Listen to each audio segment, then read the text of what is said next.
वागीशाद्या सोमस सर्वार्थानां यं नत्वात्याशिष्टमनामि उदाहरणं शंकारूपेण मच्चित्तं भङ्गीकृतमभूजया किंकरीयश्च सा मया शंकराचार्यमाश्रये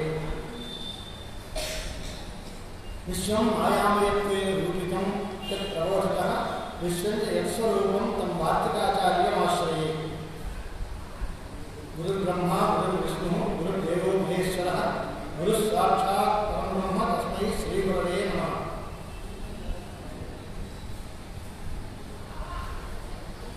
सभायै नमः।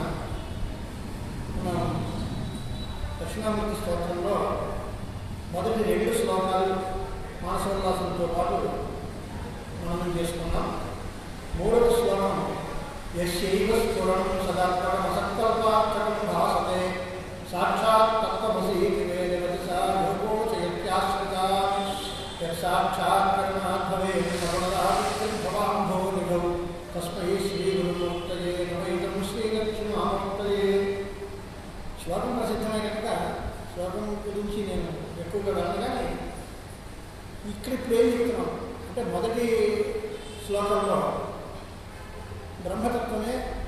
బ్రహ్మే జగత్తుకి కారణం, సత్తా స్ఫూర్తి రెండు కూడా బ్రహ్మధర్మాలే తప్ప జగత్తుకి వేరే ధర్మాలు లేవు, బ్రహ్మ వల్లే ప్రపంచం అంతా వివర్తంగా ఏర్పడింది అనే సిద్ధాంతాన్ని ప్రతిపాదన చేశారు.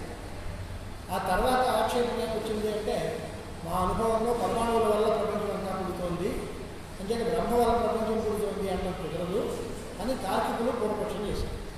అలాగే సాంఖ్యులు కూడా ప్రధానం వల్ల సత్రజస్తమోగుణాత్మకమైన ప్రకృతి వల్ల ఈ ప్రపంచం అంతా ఏర్పడుతోంది అనేటువంటి వాళ్ళ వాదాన్ని వాళ్ళు ఉపస్థాపన చేశారు. ఆ 2 వాదాలని కూడా తిరస్కరించి సిద్ధాంతం ప్రకారం బ్రహ్మే జగత్తుకి కారణము అనేటువంటి విషయాన్ని ప్రతిపాదన చేశారు. ఇంతవరకు అంటే నైయాయిక మతాన్ని సాంఖ్య మతాన్ని కూడా నిరాకరించి వేదాంత సిద్ధాంతంలో ఈ ప్రపంచానికి కారణం పరబ్రహ్మమే. మరి పరబ్రహ్మ నిరాకారం, నిర్వికారం, అసంగం, ఎటువంటి మార్పులు చేర్పులు లేనిది కదా, అది కర్తృత్వం ఎలా మనకు వస్తుంది, దానికి అది కర్త ఎలా ఉంటుంది అనే ప్రశ్నకి మాయా అనేటువంటి సహకారం ఉంది. మాయతో అన్ని పనులు కూడా మనం నిర్వహించుకోగలం. మరి అలాంటప్పుడు మాయా బ్రహ్మ 2 వస్తువులు ఉన్నాయి కదా, అద్వైతం ఎలా ఉంటుంది, 2 ఉన్నాయి కదా, ఒకటి ఎలా ఉంటుంది అని మళ్ళీ ప్రశ్న వచ్చింది. దానికి సమాధానం చెప్పి మాయ కూడా కల్పితం కనుక కల్పితమైన వస్తువులతో పారమార్థికమైన అద్వైతానికి బంధం లేదు. నిజంగా ఉన్నది ఒకటే, కల్పింపబడినది అనేకంగా ఉండవచ్చు. అనేకంగా ఉన్నంత మాత్రాన అవన్నీ నిజమనుకోకూడదుగా. నిజమైన వస్తువు సదైవ సౌమ్యేన ఏకమేవాద్వితీయం బ్రహ్మ అని ఉపనిషత్తు చెప్పినది ఒకే బ్రహ్మతత్వము అని చెప్పి, మాయ అనేది ఒక కల్పితమైన వస్తువు, దానివల్ల సంసారం ఏర్పడుతుంది. ఇదంతా ఎప్పుడు బ్రహ్మ యొక్క తెలియకపోతే, ఎప్పుడైతే బ్రహ్మతత్వం తెలిసిందో అప్పుడు మాయాపోయింది. శుక్లాంబరధరం విష్ణుం శశివర్ణం చతుర్భుజం ప్రసన్నవదనం ధ్యాయేత్ సర్వవిఘ్నోపశాంతయే వాగీషాద్యాస్సు మనసః సర్వార్థానాముపక్రమే యన్నద్వా కృతకృత్యాస్యస్తన్నమ అని ఈ రకమైనటువంటి తార్కిక ధోరణితో చేసిన ప్రశ్నకి సమాధానంగా మనం చెప్పుకున్నాం. ఇంకా ప్రధాన కారణవాదం అనేటువంటి మాట కూడా తిరస్కరించారు. ప్రధానం అనేదే కల్పితమైన వస్తువు, దానికే నిజమైన ఉనికి లేదు. ప్రధానం శాస్త్ర సమ్మతం కాదు, సాంఖ్యుల చేత కేవలం కల్పింపబడిన పదార్థం, అది కూడా జడం. దానికి చేతన సంస్పర్శం లేకుండా అంటే చేతనుల యొక్క సహకారం లేకుండా అది ఏ పనులని నిర్వహించలేకపోతుంది. అందుచేత పరమాశ్వరుడే ఈ జగత్తునంతటినీ నిర్వహిస్తున్నాడు. దానికి 2 దృష్టాంతాలు చూపించాడు. మాయావీవా అని ఒకటి, మహాయోగీవా అని ఒకటి. ఒక మాయావి ఇంద్రజాల ప్రదర్శన చేసేటువంటి ఇంద్రజాలికుడు తన ఇంద్రజాల విద్యా మహిమ వల్ల ఇతరమైనటువంటి వస్తువులు లేనివన్నీ ఉన్నట్టుగా చూపిస్తూ ఉంటాడు. ఆ రకంగానే సంకల్ప మాత్రం చేత మాయావి ప్రపంచాన్నంతటినీ మనకు చూపించినట్టుగా ఈ పరమాత్మ కూడా చూపిస్తున్నాడు. అక్కడైతే ఆయనకి ఇంకా సాధన సామగ్రి అంతా ఉంది కదా. మరి పరమాత్మ సృష్టి చేసే ముందు ఎటువంటి సాధనలు లేవు కదా, ఆయనకి సహకారం ఏమిటి, దేని యొక్క సహాయం తీసుకుని ఆయన చేశాడు అని అంటే మహాయోగి అని 2వ దృష్టాంతం చూపించారు. విశ్వామిత్రాది మహర్షులు ఏ ఇతర లేక వాడి యొక్క సంకల్ప మాత్రం చేత సంకల్ప బలం చేతను అన్ని వస్తువులను సృష్టి చేశారు. అలాగే విశ్వామిత్ర మహర్షి స్వర్గానికి ప్రతిగా మళ్ళీ సృష్టి చేసి మన పురాణాల్లో ప్రసిద్ధి పొందాడైన ఆ రకంగానే పరమాత్మ వికాల ప్రపంచాన్నంతటినీ కూడా వివర్తంగా చూపిస్తున్నాడు. ఈ తర్వాత మాయతో ద్వైతం లేదు అనే మాటలు చెప్పేశాము. తర్వాత కార్యములు అన్నీ కూడా ప్రాప్యం, వికార్యం, సంస్కార్యం ఇలా రకరకాలు ఉంటాయి. అవి ఏవి కూడా ఇక్కడ కుదరదు. కాబట్టి బ్రహ్మే ప్రత్యేక భిన్నమైన బ్రహ్మమే సర్వజగత్తుకి ఉత్పత్తి, స్థితి, లయాలకన్నిటికీ కారణం అవుతుంది అనేది ఇంతవరకు జరిగిన సారం. ఇప్పుడు ఆక్షేపిస్తున్నారు అసత్తు కారణం జగత్తు. ముందు ఏమీ లేదు, తర్వాత పిండాది నాశనం చేత ఘటాదులు పడతాయి. అంటే ఉదాహరణ ఏంటి అని అంటే మృత్పిండ మట్టి ముద్దుంది అసత్కారణవాదం, అసత్తు కారణము, దానిలోకి కార్యం పుట్టింది. దీనికి కూడా ఉత్పత్తి ఏంటి అంటే అసత్వాయుధం అంటే ఆసీత్ అనే శృతే. అన్నిటికీ వేదాల్లోనే మూలాలు ఉన్నాయి. అన్ని మతాలకి, శాంతి సమ్మతమైన మతాలకి తప్ప మిగతా మతాలన్నిటికీ మూలభూతమైనటువంటి వాక్యాలు కనిపిస్తాయి వేదంలో. కానీ దానికి తాత్పర్యం ఎక్కడ, ఏది సిద్ధాంతంగా చెప్పినటువంటి మతం, ఏది పూర్వపక్షంగా తీసుకోవాలి అనేది మనకు వివేకం కావాలి. అసద్వాయుధం అంటే ఆసీత్ తతో వై సదజాయత అని ఇంకో మాట. అంటే ముందు వస్తువులు ఏవి లేవు, దానిలోకి తర్వాత వస్తువు పుట్టింది అనేటువంటి మాట. దీన్ని తీసుకుని వీళ్ళు ప్రశ్నిస్తున్నారు. ఇదే మాటను మనం ఇదివరకు అడిగాం. లేని వస్తువు పుడుతుంది అంటే ఇసుక నుంచి కూడా నూనె రావాల్సి వస్తుంది. లేని వస్తువు పుడుతుంది అంటే శేష విషానం కూడా పుట్టాల్సి వస్తుంది. చెవులు పెళ్లి కొడుకు కూడా పుట్టాల్సి వస్తుంది. వంశాపుత్రుడు కూడా పుట్టాల్సి వస్తాడు. ఇలాంటి ప్రశ్నలన్నింటికీ సమాధానాలు ఇద్దరు చెప్పాం మనం. అయినా వాళ్ళు మళ్ళీ అదే మాటల్లో అసద్వాయుధం వల్ల ఆశయం అనే మాటే చెప్పుకుంటాము. ముందు ఏమీ లేదు, తర్వాత ఈ వస్తువు పుట్టింది. లోకానుభవం ఏంటి అంటే మట్టి ఉంది, అప్పుడు కుండ లేదు, కేవలం మట్టి ముద్ద ఉంది. ఈ మట్టి ముద్ద అనేటువంటి ఆకారం నశించిపోయిన తర్వాత దానిలో ఒక ఘటన పుట్టింది. అంటే ఈ పిండాకారం నశించడమే ఘటానికి కారణం. ఈ ఆకారం పోయి కొత్త ఆకారం వచ్చింది. కానీ ఘటన పుట్టాలి అంటే దాని అర్థం ఏంటి అని అంటే ఈ పిండానికి పోవాలి. అంటే మట్టి ముద్దగా ఉండేటువంటి ఆకారం పోతే ఘటం అనేటువంటి కొత్త ఆకారం వస్తుంది. పాత ఆకారం పోతే కొత్త రకమైనటువంటి ఆకృతి ఏర్పడుతుంది అని మనం చెప్పారు. ఇక జాగర ఆద్యకాలీన కార్యం అని ఒక మాట. అంటే ఏమంటాం అంటే వెరీ బిగినింగ్ అనమాట. సృష్టి మొట్టమొదటిలో జాగ్రత్త అవస్థలో మొట్టమొదటిగా పుట్టిన కార్యం. అంతకుముందు ఏమీ లేదు. మరి దానికి కారణం ఏంటన్నారు అంటే ఏదైనా వస్తువు ఉంది, వస్తువు ఏమీ లేదు కదా, ఇదే మొదలంటున్నాక ఇదే మొదలన్నప్పుడు దీనికి కారణం ఏం చెప్తారు అనేది ఒక చిక్కుబుడి. ఆ ప్రశ్నకు సమాధానం ఏంటంటే ఇంతకు ముందు ఏమీ లేదని అనాలి. ఏదైనా ఉంటే అదే ముందు అవుతుంది కానీ ఇది ముందు అవ్వలేదు. ఏది ముందు పుడుతోంది అని అంటామో దానికంటే ముందు కూడా ఏదైనా వస్తువు ఉంది అంటే ఇప్పుడు అదే ముందు వస్తువు. అంటే అన్నిటికంటే ముందున్న వస్తువు ఆద్యకాలీనమైనటువంటి కార్యం. అది అసత్పూర్వకము. అంటే దానికి ముందు ఏమీ లేదు అని చెప్పడం మనం తప్పనిసరిగా ఒప్పుకోవాలి. అలాగే దానిలాగే ఇతరమైనటువంటి కార్యాలన్నీ కూడా అసత్పూర్వకంగానే కలుగుతాయి. కనుక అసత్కార్యవాదాన్ని అంగీకరిస్తాము అనేటువంటి ఒక ఆలోచన. ఇది శుద్ధ సమ్మతం. అసద్వాయుధం ఆసీత్ అనేటువంటి ఆక్షేపం. ఈ ఆక్షేపాన్ని నిరాకరించడం కోసం ఈ 3వ శ్లోకం ఆరంభిస్తున్నారు ఆచార్య స్వామి వారు. యస్యైవ స్ఫురణం సదాత్మకం అసత్కల్పార్థకం భాసతే. ఇక్కడ 2 పాఠాలు ఉన్నాయి. అసత్కల్పార్థకం అని ఒకటి, అసత్కల్పార్థకం అని ఒకటి, 2 పాఠాలు ఉన్నాయి. ఆ రెండింటికి అర్థంలో తేడా ఏం లేదు. మానసోల్లాసం సురేశ్వరాచార్య వారు తీసుకున్నది మాత్రం అసత్కల్పార్థకం అని తీసుకున్నారు. కానీ ఇక్కడ ప్రకాశాత్మకేంద్రులు అసత్కల్పార్థకం అనే వ్యాఖ్యానం కూడా చేసేసారు. అంటే రెండింటిలో తప్పు లేదు. 2 అర్థాలకి ఏంటి ఉపకారం ఏంటి అనేది ఆ పాఠాలు ఎలాగ సమర్థించవచ్చు అనే మాట కూడా వ్యాఖ్యానం చూపిస్తున్నారు. శ్లోకానికి అర్థం ఏంటి అని అంటే యస్యైవ అన్నారు కదా, ఎవరి యొక్క స్ఫురణము. ఎవరు అంటే మనం మొదటి నుంచి మాట్లాడుకునేది ఎవరు బ్రహ్మతత్వం గురించే కదా. అంచేత ఏ ప్రత్యేకమైన పరమేశ్వరుడు యొక్క స్వరూపం స్ఫురణం సదాత్మకం అంటే సద్రూపమైన స్ఫురణము. సద్రూపమైన ఇది ఎన్నోసారి మనం అనుకున్నాం. ప్రతి వస్తువుల్లోనూ వస్తువులు ఎన్ని రకాలుగా ఉన్నా వస్తువుల యొక్క ఉనికి ఒకే రకంగా ఉంటుంది. ఘటన ఉన్నది, పటము ఉన్నది, నేనున్నా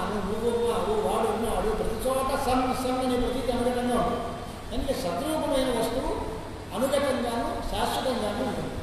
తక్కువ వస్తువులు వస్తూ ఉంటాయి, పోతూ ఉంటాయి. ఆగమ అపాయుడు అంటాం. అంటే ఘటన ఉంది అన్నప్పుడు ఉనికి నిజం, ఘటన వచ్చింది. ఈ ఘటన పోయింది, పటస్థానం అంటే పటం వచ్చింది, ఉనికి మాత్రం అలాగే. అంటే కామన్గా ఉండేది, సర్వానుగతమైనటువంటి ప్రతీతిలో ఉండేటువంటి సత్త, అది సద్రూపమైన బ్రహ్మవస్తువు. ఇది అసత్కల్పార్థకం. అంటే అసత్కల్పా అంటే అసత్తుల్యా స్వతః సత్తారహితా అనిర్వచనీయా ఏ అర్థా ప్రియదార్యా తాను గచ్చతేది అసత్కల్పార్థకం. ఇది ప్రకాశాత్మయతేందులో వ్యాఖ్యానం. అసత్కల్ప అర్థకం. అసత్కల్ప అనే దగ్గర కల్ప శబ్దానికి అర్థం మన ఈ కల్పాలు బలమంత్రాలు కాదు. ఈశ దశమార్థం కల్పం దేశీకర అని కల్ప ప్రత్యయం. అసత్తు లాంటిది అనే అర్థంలో, అసత్తుల్యము అనే అర్థంలో అసత్కల్పము అనే మాట మాట్లాడారు. సమాప్త కల్పము అంటే సమాప్తి చెందినట్టే, అంటే పూర్తిగా అవలేదు, కొద్దిగా ఇంకా ఈషత్ అసమాప్తి అనే అర్థంలో. ఇది పూర్తిగా అసత్తు కాదు, అసత్తు లాంటిది అనే అర్థంలో అసత్కల్ప అనే శబ్దం వాడారు.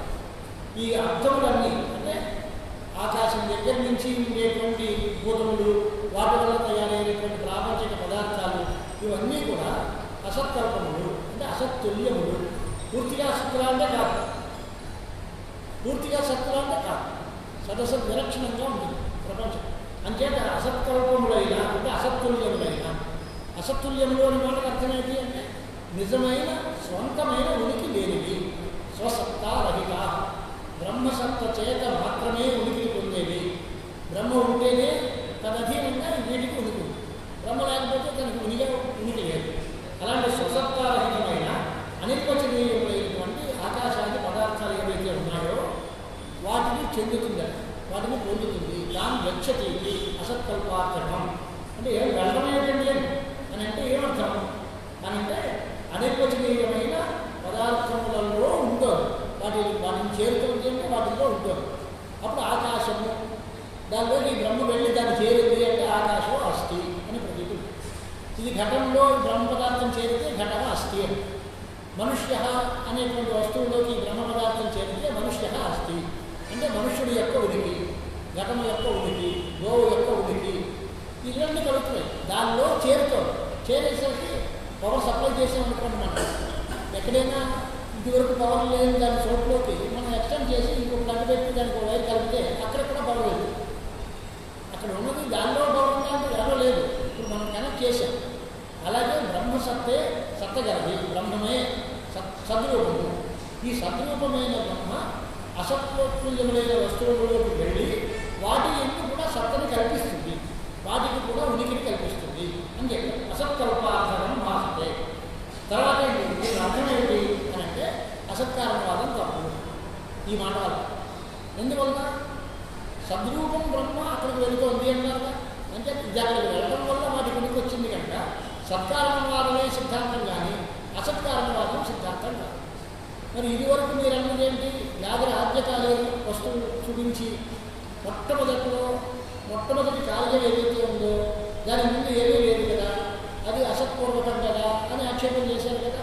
దాని మాట ఏంటి అని అంటే అది అసంవాదిత మంత్ర ఆసీత అనే దానికి అర్థం ఏంటి అంటే ఇప్పుడు జాగ్రత్త స్థితి అంటే ఇప్పుడు నిద్ర లేచాడు, వీడికి ఇవాళ మొదటి కార్యం కనబడదు.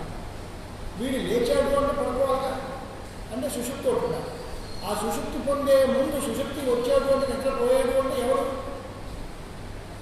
నిద్రపోయేవాడు ఎవరు, నిద్రలోంచి లేచిన వాడు ఎవరు, వీటినన్నింటినీ మనం పరిశీలించాలి. ఇప్పుడు జాగ్రత్త అవస్థ అంటున్నాం. ఇప్పుడు జాగ్రత్త అవస్థ అంటే ఇంతకుముందు ఏమిటి అంటే వాడు సుషుప్తిలో ఉన్నాడు, అప్పుడు లేచాడు. ఆ సుషుప్తికి ముందు వాడు మళ్ళీ తెలియగానే ఉన్నాడు. అంచేత సుషుప్తి కాలం కంటే పూర్వావస్థలో ఉండేటువంటి దానికి కారణత్వం ఒప్పుకుంది. అంటే ఏమవుతుంది అంటే మనం ఇవాళ హాయిగా నిద్రపోయాం, రేపు పొద్దున్న మళ్ళీ లేచాం, మనకి ఏదో ఒక పని చేయాలనో లేక ఒక ఆలోచన వచ్చింది. దానికి కారణం ఏంటి అంటే పడుకునే ముందు వరకు మనం చేసిన ఆలోచనలే నిద్ర లేచిన తర్వాత మన చేత యాక్టివిటీని ఏర్పాటు చేస్తాం. అంటే లేచిన తర్వాత మొదటి కార్యానికి కారణం ఏంటి అంటే నిద్రలో ఉన్నదేది కాదు, నిద్రపోవడానికి ముందు ఉండేటువంటి కారణమే దీనికి కారణం అవుతుంది. అంటే సుషుప్తి కాలీనమైన సద్రూప ఆత్మ కారణం. ఇంకొక వ్యాఖ్యానం కూడా చేయవచ్చు. సుషుప్తి అనేది దేనికి అంటే మనస్సు. ఆత్మకి నిద్ర ఏంటి? ఆత్మ సుషుప్తి కాలంలో కూడా ఉంది. అంచేతనే నేను హాయిగా నిద్రపోయాను అంటాడు. వీడు నిద్రపోయాడు అంటే ప్రపంచం, వ్యావహారిక ప్రపంచం కార్యక్రమాలన్నీ సమాప్తి చెందిపోతాయి, ఏమి ఉండవు. కానీ వీడు లేడా? సుషుప్తి కాలంలో కూడా వీడు ఉన్నాడుగా. అంచేత సుషుప్తి కాలంలో ఉండే ఆత్మే ఆద్య కాలంలో ఉండే కార్యానికి కారణం అవుతుంది. అసత్యం ఎందుకనాలి? సుషుప్తి అంటే వాడి ఇంద్రియాలు పనిచేయట్లేదు, వాడి మనస్సు పనిచేయట్లేదు, ఓకే, అవేమీ పనిచేయట్లేదు కనుక అవి కారణాలు కాదు, మంచిదే. కానీ మన ఆత్మ ఎక్కడికి సుషుప్తి కాలంలో కూడా ఆత్మ ఉందిగా, ఆ ఆత్మే కారణం అంటాం. అంచేత సద్రూపమైనటువంటి బ్రహ్మే కారణము అని చెప్పడానికి మాకు ఎటువంటి అభ్యంతరం లేదు. సద్రూపమైన బ్రహ్మే కారణము అనేటువంటి అభిప్రాయం చెప్తున్నాం. మరి అసత్వాయుధముద్ర ఆసీతని శృతి చెప్పింది కదా, దాని మాట ఏంటి అని అంటే అక్కడ అసత్ అంటే లేనిది అని అర్థం కాదయ్యా, అవ్యక్త నామరూపాత్మకం అని. నామరూపములు వ్యక్తంగా లేనటువంటి స్థితి ఏదైతే ఉందో అది ఆత్మే, అవ్యక్త నామరూపంగా ఉంది.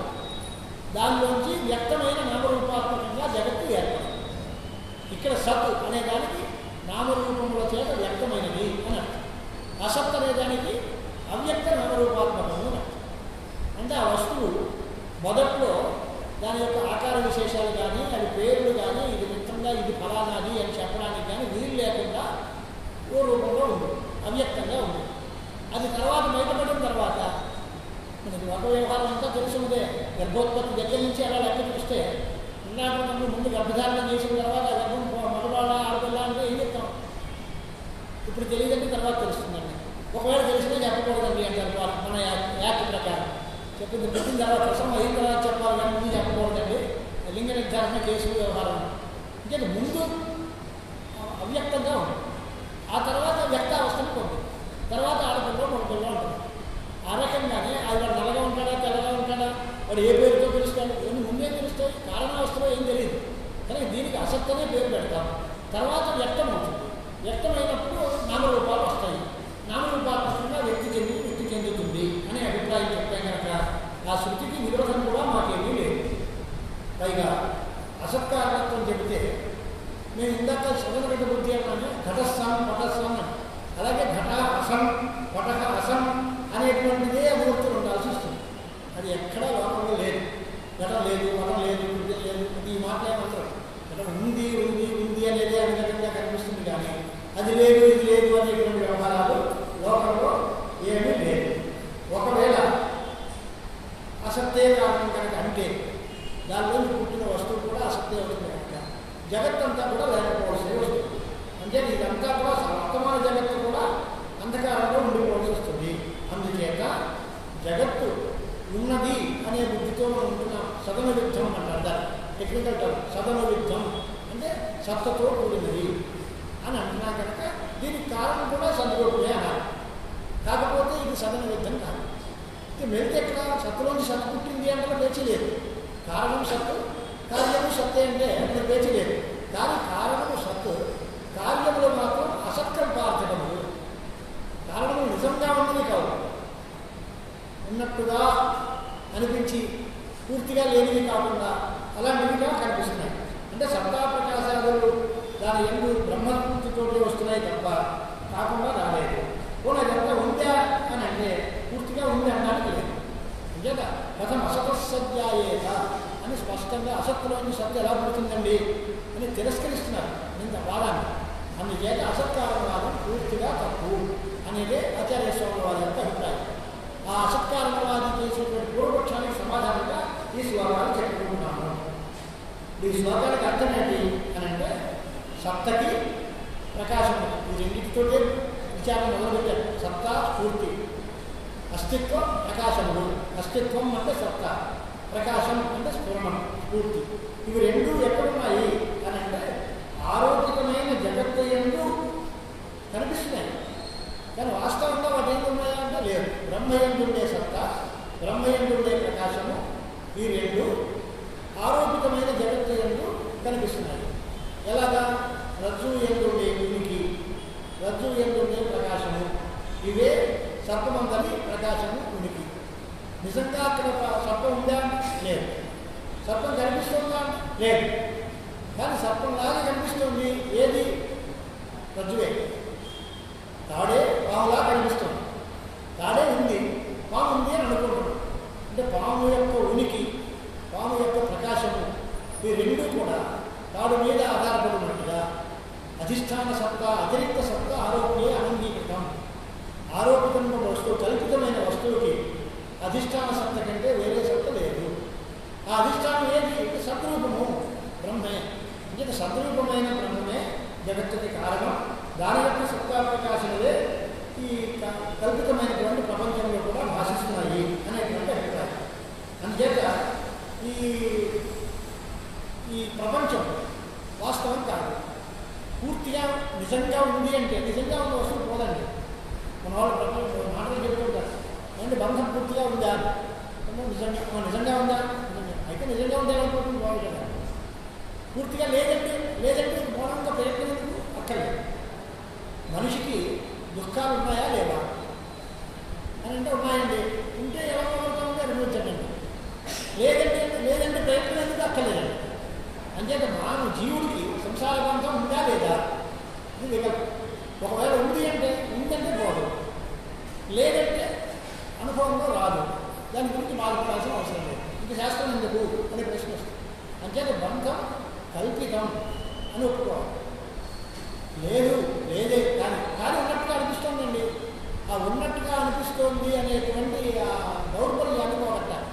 ఈ బంధం నాకుంది అనేటువంటి ఆ దుఃఖం పోతే నీకు బంధం వల్ల వచ్చేటువంటి ఫలితాలు నీకు రాకుండా పోతాయి.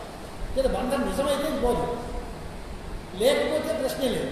అంటే లేదనడానికి లేదు, ఉందనడానికి లేదు. లేకపోయినా ఉన్నట్టుగా అనిపిస్తుంది.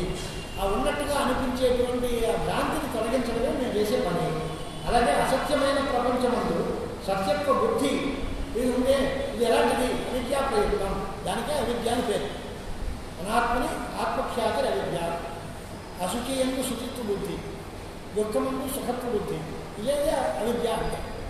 అలాగే అనాత్మని దేహాలు, ఆత్మ కాని దేహ శరీరాదుల ఎందు ఆత్మ అనుకునేటువంటి బుద్ధిని ఏదైతే ఉందో అది కేవలం అవిద్య లేదా అజ్ఞానం.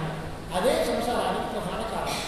బ్రహ్మ సంసారానికి కారణము అనే మాట నిజమే, కానీ కేవలం బ్రహ్మే కారణం అయితే ఈ దుఃఖాలన్నీ రావు. వీటికన్నిటికీ కారణం ఏంటి అంటే ఉన్నది లేనిది అని అనుకోవడం, లేనిది ఉన్నదిగా అనుకోవడం అనే అజ్ఞానం వల్ల సంసారంలో మనం అనేక రకాలైనటువంటి ఇబ్బందులకు గురవుతున్నాం. బ్రహ్మని బ్రహ్మగా గుర్తించేస్తే అందరూ ఆనందంగా శాశ్వతంగా ఉంటారు. బ్రహ్మైవ భవతి. బ్రహ్మని తెలుసుకున్నాడు బ్రహ్మే అవుతాడు. వాడికి భయం ఉండదు, శోకం ఉండదు, ఎటువంటి దుఃఖాలు ఉండవు, పునర్జన్మ ఉండదు. అవన్నీ శాశ్వతమైన ఫలాలు ఉంటాయి.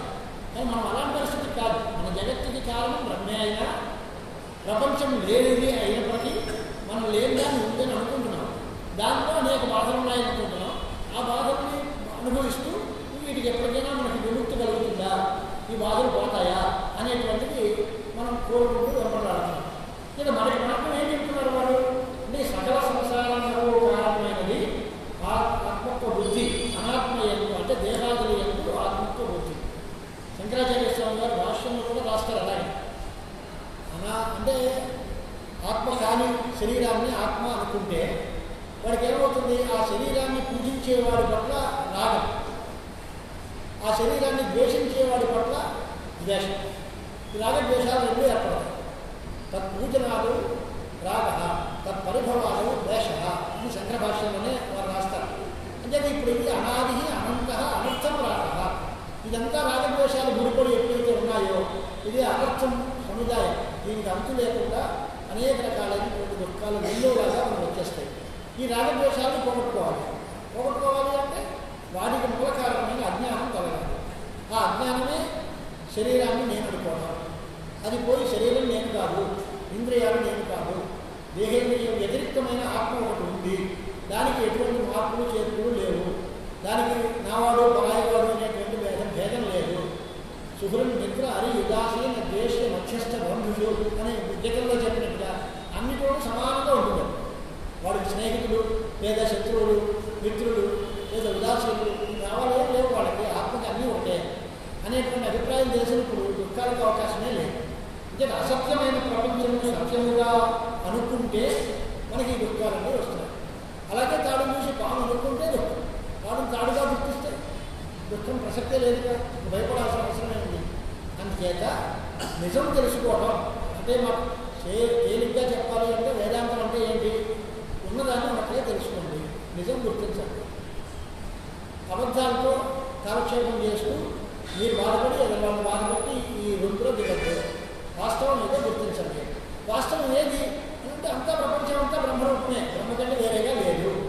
మరి ఈ ప్రపంచంలో ఇన్ని బాధలు వచ్చాయి కదా, ఇవన్నీ ఉన్నాయనుకుంటున్నామండి, మీరు అనుకుంటే ఉంటాయి, లేదంటే లేదు. ఇది అజ్ఞానమూలకమైన సంసారము అనేటువంటి అభిప్రాయం. మరి దీని నివృత్తి ఎలా కలుగుతుంది అని అంటే ఇదివరకు మనం చెప్పుకున్నాం. ప్రశ్నలు చేసినప్పుడు బాగా ప్రశ్నలు గుర్తుపెట్టుకోవాలి. గ్రంథంలో వెనకాల గ్రంథం గట్టిగా ఉంటే తేలిగ్గా అర్థం, లేకపోతే ఏమిటో ఏం చెప్తున్నారో తెలియకుండా ఉంటుంది. మొట్టమొదటిలో ఏం చెప్పారు? దీనికి కారణం ఏంటి, జ్ఞానం అంటే ఏంటి, జ్ఞానానికి సాధనం ఏంటి, జ్ఞానానికి ఫలం ఏంటి, జీవుడంటే ఎవరు, ఈశ్వరుడంటే ఎవరు, ఆ ఇద్దరు ఒకటి ఎలా అవుతారు, ఇలాంటి ప్రశ్నలన్నీ అడిగాడు. అన్నిటికీ సమాధానాలు వరుసగా చెప్పుకుంటూ వస్తున్నాడు. ఈశ్వరుడు, జీవుడు, దానికి ఉదాహరణ నేను చెప్పాను. ఒక మనిషి కళ్ళలో ఉన్నాడు, ఆ కళ్ళలో రాజ్యం వచ్చింది అనుకున్నాడు. ఆ రాజ్యంతో పాటు రాజుగా ఉన్నటువంటి వాడు వీడికి శత్రురాజులతో యుద్ధం ఏర్పడింది. ఆ యుద్ధంలో వీడు బాగా అఖండమైన విజయం సంపాదించుకున్నాడు. శత్రువుల్ని భారతంలో లేడు, వాడు రాజ్యాభివృద్ధులు అయ్యాడు. ఇది ఒక కళ. రెండో వాడికి మళ్ళీ వాడికి కళ వచ్చింది. వాడి కళలో వాడికి రాజ్యం వచ్చింది, వాడు రాజు అయ్యాడు. కానీ శత్రురాజులతో యుద్ధం చేసినప్పుడు వాళ్ళు వీళ్ళు సాగొట్టారు, వీడు ఆస్తంతా పట్టుకుపోయారు. వీడు ఒంటరివాడు అయిపోయాడు, అడవులు పాడైపోయాడు. వీడు రెండోవాడు. ఈ రెండు దృష్టాంతాలు. దానిలో నెక్కి తన సామ్రాజ్యాన్ని స్థాపన చేసుకుని ఆనందంగా ఉండే రాజు లాంటి వాడు ఈశ్వరుడు. ఓడిపోయి అడవులు పాడైపోయినటువంటి మనిషి లాంటి వాడు జీవుడు. అలా ఇద్దరికీ కాలే. రాజ్యం వచ్చింది ఇద్దరికీ అబద్ధమే. రాజ్యంలో ఒకడు నెగ్గాను అనుకున్నాడు, ఒకడు ఓడిపోయాను అనుకున్నాడు. ఇంత తేడా తప్ప ఈశ్వరుడికి జీవుడికి ఇంతకంటే వేరే తేడా ఏం లేదండి. ఈశ్వరుడు అంటే తాను అనుకున్న పనులన్నీ సక్రమంగా చేసి దాని ఫలితాలన్నీ పొందినవాడు. జీవుడు అంటే తను అనుకున్నది ఫెయిల్ అయిపోయి అన్ని చోట ఎదురుదెబ్బతిని అనుకున్నది ఏమీ నిర్వహించుకోలేక దుఃఖాలు పాలైపోయినవాడు. ఈ రెండు కల్పితాలు ఇవన్నీ రెండు కలలే అన్నాం కనుక వాస్తవంగా వాడు ఎవరు? వాస్తవంగా బ్రహ్మే. ఆ బ్రహ్మనే ఈశ్వరుడు అన్నారు, బ్రహ్మనే జీవుడు అన్నారు. అంటే ఏకత్వం సమానమే అని జీవుడు ఈశ్వరుడు ఎవరెవరు వాటికి ఏకత్వం ఎలాగా అనే మాటకు సమాధానాలు చెప్పారు. జ్ఞానం అంటే ఏంటి? సర్వం బ్రహ్మ, అంతా బ్రహ్మమే అనే జ్ఞానం. జ్ఞానం ఎలా వస్తుందండి? సాధనం కింద అనే దగ్గర కూడా ప్రశ్న చేశారు. గురూపసాధనం, శృత్యాచార్య అనుగ్రహం, అలాగే అనుష్ఠాన బలం, యోగానుష్ఠాన అభ్యాస బలం, ఇవన్నీ చెప్పి వీటన్నిటి వల్ల అది మీకు కలుగుతుంది అని సాధనాలు చెప్పారు. మరి అలాంటప్పుడు అంటే ఒక సద్గురువు మనకు కావాలి. ఆ గురు రూపమైన పరమేశ్వరుడు మనకి అన్ని రకాలైనటువంటి ఉపదేశాలు చేయాలి. ఆ మాటను మళ్ళీ ఇక్కడ అనువాదం చేసి ఫలం చెప్తున్నాం.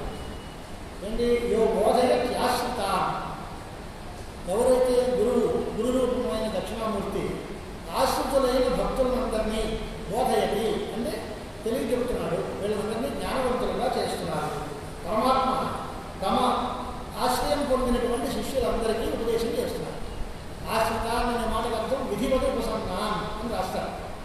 ఆశ్రయం అంటే కేవలం గురువుగారు చెప్పేయండి ఊరుకోవడం కాదు.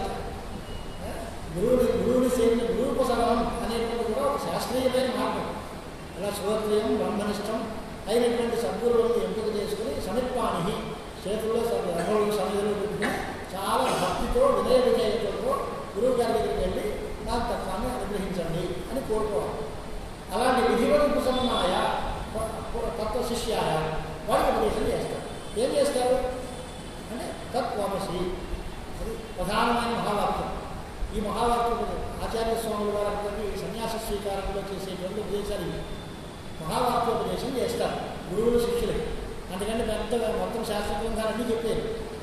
వాటి యొక్క సారం అంతా ఇది. సమస్త వేదములు, ఉపనిషత్తులు, వాటి యొక్క అంగములు, పురాణాలు, శాస్త్రాలు, ఇతిహాసాలు అన్నీ కలిపి ఏం చెప్పాయి, వాటి యొక్క సారం ఏది అని అంటే మహావాక్యాల్లో ఉన్నటువంటి సారం ఏమిటది అంటే జీవ బ్రహ్మైక్యం. ఆ జీవుడు బ్రహ్మము ఒకటే. ఆ సారాన్ని ఉపదేశం చేస్తారు. మహావాక్యోపదేశము అనే పేరుతో పిలుస్తారు. అలాగే ఈ గురువు తత్వమసీతి వేదవచస యో బోధయతి ఆశ్రిత. తత్వమసి అనేటువంటి వేదవాక్కు చేత, ఉపనిషత్ వాక్యం చేత వీళ్ళని బోధవంతులుగా, జ్ఞానవంతులుగా తీర్చిదిద్దుతున్నారు అని అంటే ఏమంటాం? ఇక్కడ కూడా లేచి మనకి దశమస్మసి అనే ఒక కథ అనుకున్నాం కదా మనం. 10వ వాడు 2 అంటే 10 మంది కలిసి విద్యార్థులు స్నానానికి వెళ్ళారు. తిరిగి వచ్చారు. నదిలోంచి వచ్చిన తర్వాత ఎవరికి వాళ్ళు లెక్కెట్టుకుని తను లెక్కెట్టుకోవడం మానేసి గురువు గారి దగ్గర దుఃఖాన్ని ప్రదర్శించారు. ఏమంటే మనం వెళ్ళేటప్పుడు 10 మంది వెళ్ళాం, వచ్చేటప్పుడు 9 వేలు ఇక్కడికి వస్తున్నారండి, ఎవరో ఒకరు మిస్ అయిపోయారండి అని బాధపడుతున్నారు. అందరూ 10 మంది అలాగే అన్నారు. ఎవరు పెట్టిన వాడు లెక్క పెట్టేటప్పుడు పక్క వాళ్ళు 9 మంది లెక్క పెడుతున్నాడు తప్ప దాన్ని తాను లెక్క పెట్టుకోవట్లేదు. గురువు గారు ఉదాహరణ కనుక తనకు ఏం భయం లేదురా 10వ వాడు ఉన్నాడు. 10వ వాడు ఉన్నాడు అంటే వీళ్ళు కొంత చెప్పడం లేదు, కానీ ఆ 10వ వాడు ఎవడు అనే సందేహం పోలా. అప్పుడు 10వ వాడు లెక్క పెట్టుకున్న తర్వాత నిన్ను కూడా లెక్క పెట్టుకోరా అని చెప్పారు. చెబితే అప్పుడు లెక్క పెట్టుకుని దశమోహమస్మి, నేనే 10వ వాడినే ఉన్నాను అంటే దశమహ అస్థి అనే ప్రయోగం వేరు, దశమహ అహం అస్థి అనే ప్రయోగం వేరు. 10వ వాడు ఉన్నాడు అంటే వేరు, ఆ 10వ వాడు నేనే అయి ఉన్నాను అంటే అది వేరు. ఈ దశమోస్తి అనేది పరోక్ష జ్ఞానం. 10వ వాడు ఉన్నాడట అంటే మళ్ళీ కొంత ఉన్నాడు ఎక్కడొక్కడ సుఖంగా వాడు బతుకున్నట్ట గురువు గారు చెప్పారు. బతుకున్నాడు వాడు ఎవడు ఎక్కడ ఉన్నాడు ఏమి ఆరా తీయలేదుగా. అప్పుడు పరోక్ష జ్ఞానమే తప్ప ప్రత్యక్ష జ్ఞానం కాదు. ప్రత్యక్ష జ్ఞానం ఎప్పుడు ఆ 10వ వాడిని నేనే అయి ఉన్నాను అని అంటే పూర్తిగా రిలీఫ్ వస్తుంది. అప్పుడు నేనే అనేటువంటి నిర్ణయం కలుగుతుంది. అది అపరోక్ష జ్ఞానము, దానితో సాక్షాత్కారము అని పేరు. వేదాంతాల్లో కూడా పరోక్ష జ్ఞానము మొదట కలుగుతుంది, అపరోక్ష అనుభూతి తర్వాత కలుగుతుంది. అనుభవ పర్యవసాయ జ్ఞానం, దీనికి విజ్ఞానం అని పేరు. జ్ఞాన విజ్ఞాన యోగాల్లో జ్ఞానం అంటే ఏంటి అని అంటే గురువు గారు చెప్పడం మనం వెంట దాన్ని వంట పట్టించుకుని సొంతం చేసుకుని నేనే అయ్యున్నాను అనుకునే జ్ఞానానికి విజ్ఞానం అని పేరు. జ్ఞానం దేహం సవిజ్ఞానం అనేది భగవంతుడు చెప్పాడంటే నీకు నేను మార్గం చెప్తాను, అది నీకు వంట పట్టేలా చేస్తాను, నిన్ను నీవు స్వతంత్రంగా నీకు నిజమైనటువంటి స్వరూపాన్ని చూపించి నీవే బ్రహ్మవు అనేటువంటి నిర్ణయాన్ని నీకు కలిగింపజేస్తాను అన్నంత వరకు అర్థం. అంటే బ్రహ్మ జిజ్ఞాసితం జ్ఞాతం చెప్పబోది అన్నారు భాష్యగా. తెలుసుకోవాలని కోరిక రావడం గొప్ప మాట, తెలుసుకోవడం ఇంతకంటే గొప్ప మాట. వినాలని ఉందండి, విన్నామండి, అర్థం కాలేదండి అనేవాళ్ళు కొంతమంది ఉండొచ్చు. అసలు నాకు వినాలనే లేదండి అనేవాడు మొదటివాడు. వినాలని ఉందండి కానీ రాలేకపోయానండి అని మధ్యలో వినాలని ఉందండి, విన్నానండి, వచ్చానండి, తెలియలేదండి. ఆ తర్వాత వాడు నేను విన్నాను, తెలుసుకున్నాను, అది నేను సొంతం చేసుకున్నాను, చాలా ఆనందంగా ఉందండి అనేవాడు. ఇప్పుడు ఇలాగ జ్ఞానాల్లో కూడా వెరైటీలు ఉంటాయి. ఇప్పుడు మీరు చెప్పేది ఏంటి అంటే శ్లోకంలో చాలా శంకరాచార్యులు చాలా జాగ్రత్తపడి వ్యాఖ్యానం చేశారు. బోధయత్ ఆశ్రితాన్ అనే దగ్గర ఆశ్రితుల్ని జ్ఞానవంతులు చేస్తారు. ఎలాంటి జ్ఞానం? పరోక్ష జ్ఞానమా ప్రత్యక్ష జ్ఞానమా అంటే సాక్షాత్ అనే పదం వాడేశారు. సాక్షాత్ అనే పదం చేత అపరోక్షానుభవం వాళ్ళకి కల్పిస్తారు. శిష్యులకి మోక్షం కరతలామలకంగా చేసిస్తారు, శిష్యులందరినీ స్వయంగా ముక్తులు చేసేస్తారు అనేటువంటి ఉద్దేశంతో వేదవాక్యము చేత అపరోక్షత్వేన తత్వం బోధయండి. గురువు చేసే పని అది. గురువులు రథాచారం చెప్తారు. మోహక గురువులని, మోచక గురువులని, చోదక గురువులని రకరకాల వ్యాఖ్యానాలు ఉన్నాయి. చోదక గురువులు అంటే మనల్ని ప్రేరేపిస్తారు, చేయడం బాగుంటుంది అని. చేయడంలో వాడు సహకరించడం, చేయడం చెప్పడం వరకే వాడు చేసుకోవడం మన వంతు. చేసి బాగుపడటమా సంతోషం, చేయకపోయినా లేక చేసి ఫలితం రాకపోయినా అది మన కర్మ అనుకోవడం లేదు. అదే అదొక రకమైన గురువు. ఇక బోధక గురువు అంటే ఎలా చేయాలో చెప్పండి, చేయమని చెప్పారు బాగా, నువ్వు ఎలా చేయాలి నాకు తెలియదు కదా అంటే చేసే విధానం కూడా చెప్తారు. ఇలా చేయి, ఇలా చేయి, ఇలా చేయి, ఈ పని చేస్తే బాగుంటుంది, దీని తర్వాత చేయాలి, దీని తర్వాత చేయాలి. అది బోధక గురువు. మన అజ్ఞానాన్ని తొలగించి బోధ చేస్తారు. దాంతో సరిపోతుందా అంటే అది పరోక్ష జ్ఞానం వరకే వస్తుంది. మోచక గురువు అనేది మన బంధంలోకి బయటపడేస్తారు. దేశం అభ్యుత్థానమధర్మ యథాహితాహి ధర్మస్య జ్ఞానం భవతి భారత అభ్యుత్థానమధర్మస్య తదాత్మానం సృజామ్యహం అని చెప్పారు. తర్వాత అనన్యాశ్చింతయంతో మాం ఏ జనా కర్యుపాసతే తేషాం నిత్యాభియుక్తానాం యోగక్షేమం వహామ్యహం సర్వధర్మాన్ పరిత్యజ్య మామేకం శరణం వ్రజ అహం త్వా సర్వపాపేభ్యః మోక్షయిష్యామి భారత. మోక్షం ఇస్తాను. మోచక గురువు ఆయన కృష్ణ పరమాత్మ. మనలోంచి ఈ సంసారంలో పడి మునిగిపోయిన వాడు మనం బయటపడేసి సంసారంలో బయటపడేసి ముక్తిని పొందిస్తాడు. ఆయన మోచక గురువుగా వ్యాఖ్యానం చేస్తారు. ఇక అలాంటి సద్గురువు మనకి బంధాన్ని పూర్తిగా తొలగించి మనకి శాశ్వతమైన విముక్తిని కల్పిస్తారు. అదిగో అలాంటి వారు దక్షిణామూర్తి స్వామి వారు. శ్రీ దక్షిణామూర్తి యస్యైవ స్ఫురణం సదాత్మకం అసత్కల్పార్థకం భాసతే సాక్షాత్ తత్వమసీతి వేదవచసాయో బోధయతి ఆశ్రితాం అన్నారు. ఇంతవరకు చెప్పు. గురువు అంటే జ్ఞానము బ్రహ్మైక్యం, జ్ఞాన సాధనం గురుపదేశం. ఆయన చేసే ఉపదేశం ఏది? తత్వమసి. దానివల్ల వచ్చే ఫలితం ఏది అని అంటే యత్ సాక్షాత్కరణాత్ భవేత్ న పునరావృత్తిర్ భవాంభోనిధౌ. దాన్ని తెలుసుకుంటే, అలాంటి సాక్షాత్కార జ్ఞానం కలిగితే ఈ భవము అనేటువంటి సముద్రంలో, భవసాగరంలో మళ్ళీ పునరావృత్తి ఉండదు. మళ్ళీ పునరపి జననం, పునరపి మరణం, పునరపి జననీజటదేశయనం, మళ్ళీ పడుకోవడం, చూసుకోవడం, లేసుకోవడం, పడుకోవడం, ఇదే ఎంతసేపు ఈ పుట్టుక చావు అనేది జనమరణ ప్రవాహం. ఈ ప్రవాహం నుంచి బయటపడిపోవడం అనేది గొప్ప ఫలం. అంచేత అలాంటి గొప్ప ఫలం కావాలి అంటే ఏం చేయాలి మనం అంటే సాక్షాత్కారం పొందాలి. సాక్షాత్కారం పొందడానికి సాధన ఏది అంటే తత్వమస్యాలు మహావాక్య ఉపదేశం. అది ఎవరు చేస్తారు అంటే సద్గురువులు చేస్తారు. ఆ గురువు ఎవరు అంటే నమస్తస్మై శ్రీ గురుమూర్తయే నమైదం శ్రీ దక్షిణామూర్తయే. గురువు రూపంలో వచ్చింది దక్షిణామూర్తి స్వామి చేయాలి ఆ పని. చేసేది గురువు ఉపదేశం అంటే మా గురువుగారు చెప్పారండి. ఈ గురువుగారు పూటకు గురువు వస్తున్నాడు మనం. పొద్దున్న గురువు, మధ్యాహ్నం గురువు, సాయంకాలం గురువు, ఓనంటాడు ఒక కాదట్టు. ఇలాంటి గురువులందరినీ అంటే ఈ విభాగాలన్నీ పనికిరావు. గురుస్వరూపంలో దక్షిణామూర్తి అనుగ్రహం వస్తే అప్పుడు జ్ఞానప్రదుడైన గురువు అంటే సద్గురువుల్ని ఉపాసించాలి. అలాంటి సద్విద్వాంసేవ్యత అహరహస్తత్పాదుకా సేవ్యత అని ఆచార్య స్వామి వారు ఉపదేశించడంలో మనం హెచ్చరించారు. సత్పురుషుణ్ణి సద్విద్వాన్. సద్విద్వాన్ దగ్గర చమత్కారం ఏంటి అంటే సత్ అనేది బ్రహ్మార్థం. సద్విద్వాన్ అంటే బ్రహ్మజ్ఞాన సంపన్నులైన గురువులను సేవించండి. వారి ఉపాసకులు, వారి పాదుకల్నే సేవిస్తూ ఉండండి. అలాంటి వారు మీకు దారి చూపిస్తారు. పట్టపోసుకోవడానికి ఇది ఒక ఎకనమిక్ సోర్స్గా పెట్టి ఫైనాన్షియల్ ఇన్కమ్ గ్రోత్కి ఉపయోగము ఎటువంటిది వేషాలు వేసేవాళ్ళు గురువులు అవుతారు. వాళ్ళు గురువు కాదు. వాళ్ళని చూస్తే వాళ్ళు గురుగుతారు, మనం గురుగుతాం. అంచేత సద్విద్వానుపసేవ్యత అహరహస్తత్వాదికా సేవ్యత బ్రహ్మైకాక్షర వర్జ్యత. బ్రహ్మ ఏకాక్షరం బ్రహ్మ అంటే ఏకంచ తదక్షరంచ నాశనరహితమైన ఒక్కటే అయిన బ్రహ్మతత్వాన్ని కోరండి.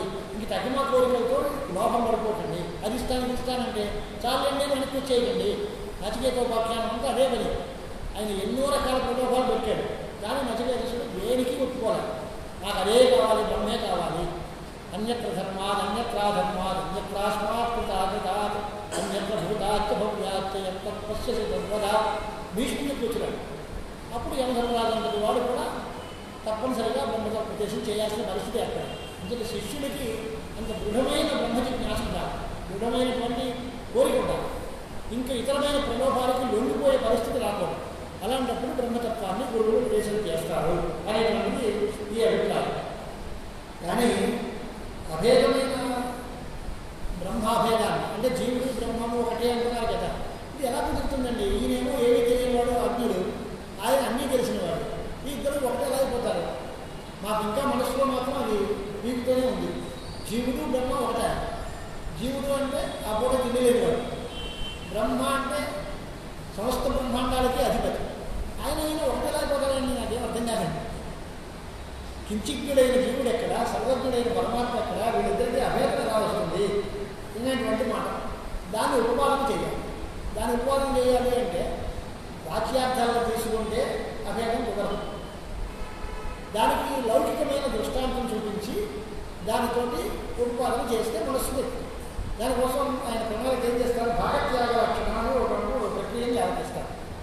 ఉదాహరణ మనందరికీ తెలిసిన మాట ఏంటంటే స్వయం దేవదత్త. ఒక మనిషిని మనం కాశీలో చూసాము. అప్పుడు ఆయన గడ్డాల మీసాలు పెంచుకుని ఏదో దీక్షలో ఉన్నాడు. తర్వాత ఆయన యాత్ర పూర్తి అయిపోయి ఇంటికి వచ్చేసాడు.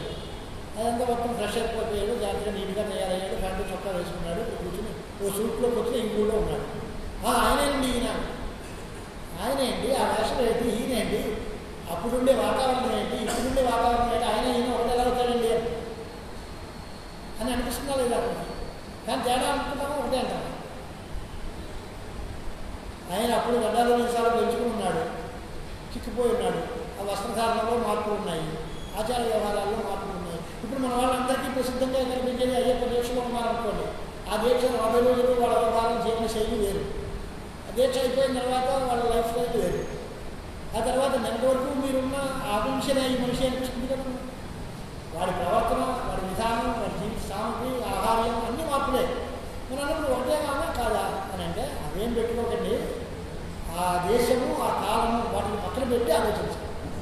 అప్పుడు అక్కడ ఉన్న మనిషి, ఇప్పుడు ఇక్కడ ఉన్న మనిషి ఒకరైనా కాదా అని అంటే ఆ దేశం వేరు, ఆ కాలం వేరు. ఈ దేశము, ఈ కాలము వేరు. ఆ రెండింటినీ వదిలిపెట్టేస్తే విశేష అంశాలను పరిచయించి విశేష మాటలు తీసుకుంటే అక్కడ ఉన్న వ్యక్తి, ఇక్కడ ఉన్న వ్యక్తి ఒకటే. మన చిన్నప్పుడు మనతో ఆడుకున్నటువంటి వ్యక్తి ఇవాళ ఏ పెద్ద పోస్టులోనో, ఏ ప్రైమ్ మినిస్టరో, ప్రెసిడెంటో అయిపోయాడు అనుకోండి. మనం అప్పుడులాగా చదువుగా మనం మెసరగలమా ఇప్పుడు అంటే లేకపోవచ్చు. కానీ ఆ పరిధిని పక్కన పెట్టండి, మనం ఆలోచించి చూద్దాం. అంటే ఆయన ఒకటే. కుచేలోపాఖ్యానంలో కుచేలు అనుభవించాడు వాడు. కృష్ణపరమ ఆపోవాడు. ఆయన ఎక్కడ, నేను ఎక్కడ, ఇద్దరు కలిసి చదువుకున్నాను. ఆ రోజు జ్ఞాపకం పెట్టుకుంటే అది వేరు.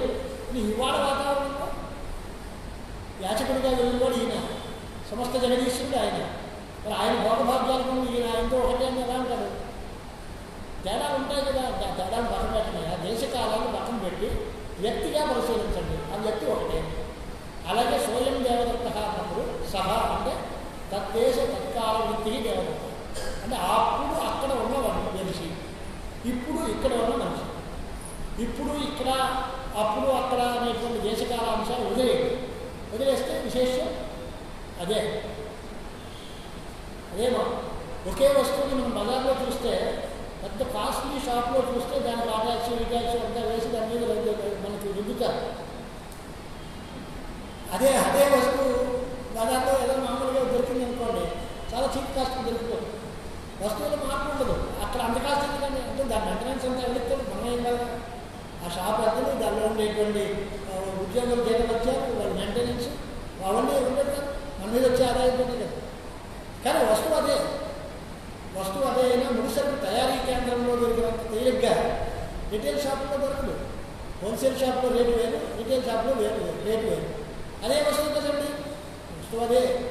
కానీ కాలం దేశం మారింది, దానివల్ల మార్పులు వస్తాయి. ఈ మార్పులు మనం పట్టించుకోకుండా వస్తువుగా చూస్తే అది ఒకటే అనేటువంటి విషయం మనకు తెలుస్తుంది. అలాగే దేశకాలాలు పక్కన పెట్టి వస్తువు యొక్క ఐక్యాన్ని కనుక చూస్తే జీవుడు, ఈశ్వరుడు రెండు ఉంటాయి. ఎందువల్ల? సర్వజ్ఞత్వము, సర్వశక్తిమత్వము మొదలైన గుణాలతో కలిగిన చైతన్యం ఈశ్వరుడు అన్నారు. కించిజ్ఞత్వము, పరిమితమైన శక్తి కలిగిన వాడిని జీవుడు అన్నారు. ఈ కించిజ్ఞత్వము, పరిమితత్వము ఇవన్నీ వదిలే. అక్కడ సర్వజ్ఞత్వము, సర్వశక్తి అనేది వదిలే. అది చైతన్యమే, ఇది చైతన్యమే. అంటే ఆత్మలో ఏముంది?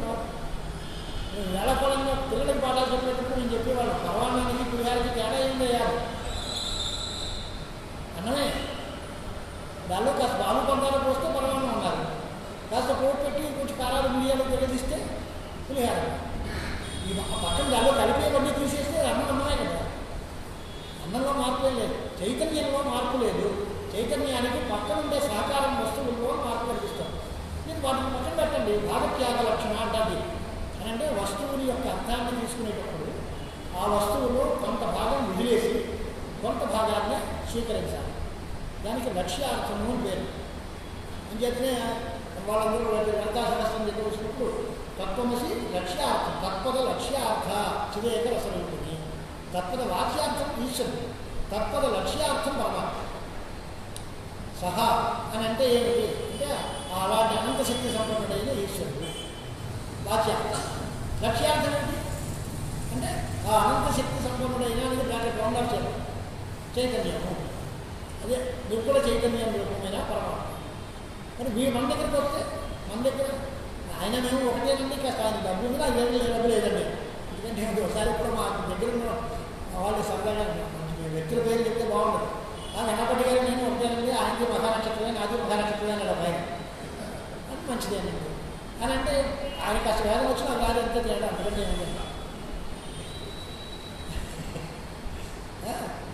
అది అలాగా వచ్చు రావడం రాకపోవడం పక్కన పెట్టేస్తే అంతా ఒకటే కదా. ఆయన దగ్గర నాకు డబ్బులు ఉన్నాయి, మన దగ్గర లేదు. దగ్గర ఆయన మనిషే, మనం మనిషే కదా, మనుషులందరూ ఒకటే అని మనం వాదన చేసినట్టుకే పరమాత్మ దగ్గరికి వెళ్ళేసరికి కూడా అంతా సర్వం బ్రహ్మమయం అని చెప్పడానికి ఏమీ అభ్యంతరం లేదు. మరి కానీ అది ఎలా తెలుస్తుంది మనకి అనేది ఆ భాగత్యాగ లక్షణ అని చెప్పుకోవాలి. దాంట్లో లక్షణ భేదాల్లో ఈ సోయం దేవత అనేటువంటి దాన్ని జీవేశ్వరుడికి ఉపాధులుగా ఉన్న మాయా అంతఃకరణం, వాటినన్నింటినీ తప్పించడం. మాయోపాధికుడు ఈశ్వరుడు, అంతఃకరణోపాధికుడు జీవుడు. అంటే మాయోపాధిక చైతన్యమే ఈశ్వరుడు, అంతఃకరణం ఉపాధిగా కలిగిన చైతన్యమే జీవుడు. ఆ ఉపాధి అయిన మాయని అంతఃకరణాన్ని పక్కన పెట్టేస్తే అభేదమే వస్తుంది. అలాగే తత్వమస్యాది వాక్యములకు కూడా ఈ ఉపాధులను వదిలిపెట్టి ఐక్యం చెప్పడమే ఉద్దేశం అనేటువంటి అభిప్రాయంతో సత్సాక్షాత్కరణాత్ నా పునరావృత్తి భవాంగో నిధవు. పునరావృత్తి అనే దానికి అర్థం తిరిగి రావడం. ఓసారి వెళితే మళ్ళీ వస్తాం అర్థం, మళ్ళీ వస్తే మళ్ళీ పుట్టడం అని అర్థం. సంసారంలో ఆవృత్తి అంటే సంసారంలో ఆవృత్తి ఎప్పుడు అంటే సంసారంలో మళ్ళీ పుట్టడం, వెళ్ళడం అంటే మరణించడం. ఈ జన్మలోని ప్రవాహరూపమైన సంసార చక్రంలో మళ్ళీ మళ్ళీ పుట్టడం, లేవడం, ఇలాంటివన్నీ ఆవర్తనం అనే దానికి ఆవరణం అని అర్థం. మళ్ళీ రావడం, మళ్ళీ పోవడం, పునరపి జన్మం, పునరపి మరణం ఇవన్నీ ఏమీ ఉండవు. ఎందువల్ల బ్రహ్మ జ్ఞానం కలిగిపోతే అజ్ఞానం పటాపంచలు అయిపోతుంది. అజ్ఞానం ఎప్పుడైతే పోయిందో సంసారానికి కారణం లేదు, మూల కారణం అజ్ఞానమే. అజ్ఞానం వల్లే సంసారం ఏర్పడుతుంది. ఇది అజ్ఞానం ఎప్పుడైతే పోయిందో ఇక సంసారం లేదు, మనకి మళ్ళీ జన్మించవలసిన అవసరం లేదు. అంటే మళ్ళీ జన్మరాహిత్యము అంటారు. జన్మరాహిత్యము, పునరావృత్తి రహితమైన శాశ్వత బ్రహ్మలోకము అనే మాటలు పిలుస్తూ ఉంటాము. అది ఎప్పుడు వస్తుంది అని అంటే తత్వజ్ఞానం వల్ల మాత్రమే వస్తుంది. ఎన్ని కోట్ల యజ్ఞాలు చేసినా రాదు, ఎన్ని వేదాలు చదివినా రాదు, ఎన్ని దాన ధర్మాలు చేసినా రాదు. కేవలం జ్ఞానం వల్ల వస్తుంది. ఆ జ్ఞానం ఎలా వస్తుంది అంటే ఇవన్నీ సహకరిస్తాయి. ఇవన్నీ దానిలో యజ్ఞదాన తపకర్మ నత్యాద్యం కార్యమేవ తత్వం ఇవన్నీ వదిలేస్తున్నామని కాదు. యజ్ఞము, దానము, తపస్సు అన్నీ చేయాలి. దేనికోసం? చిత్తశుద్ధి కలిగి జ్ఞానం పొందడానికి మార్గం సుగమం అవుతుంది. ఆ తర్వాత జ్ఞానం పొందిన తర్వాత జ్ఞానాదేవత కలిగి జ్ఞాత్వా మోక్షసే అశుభాత్.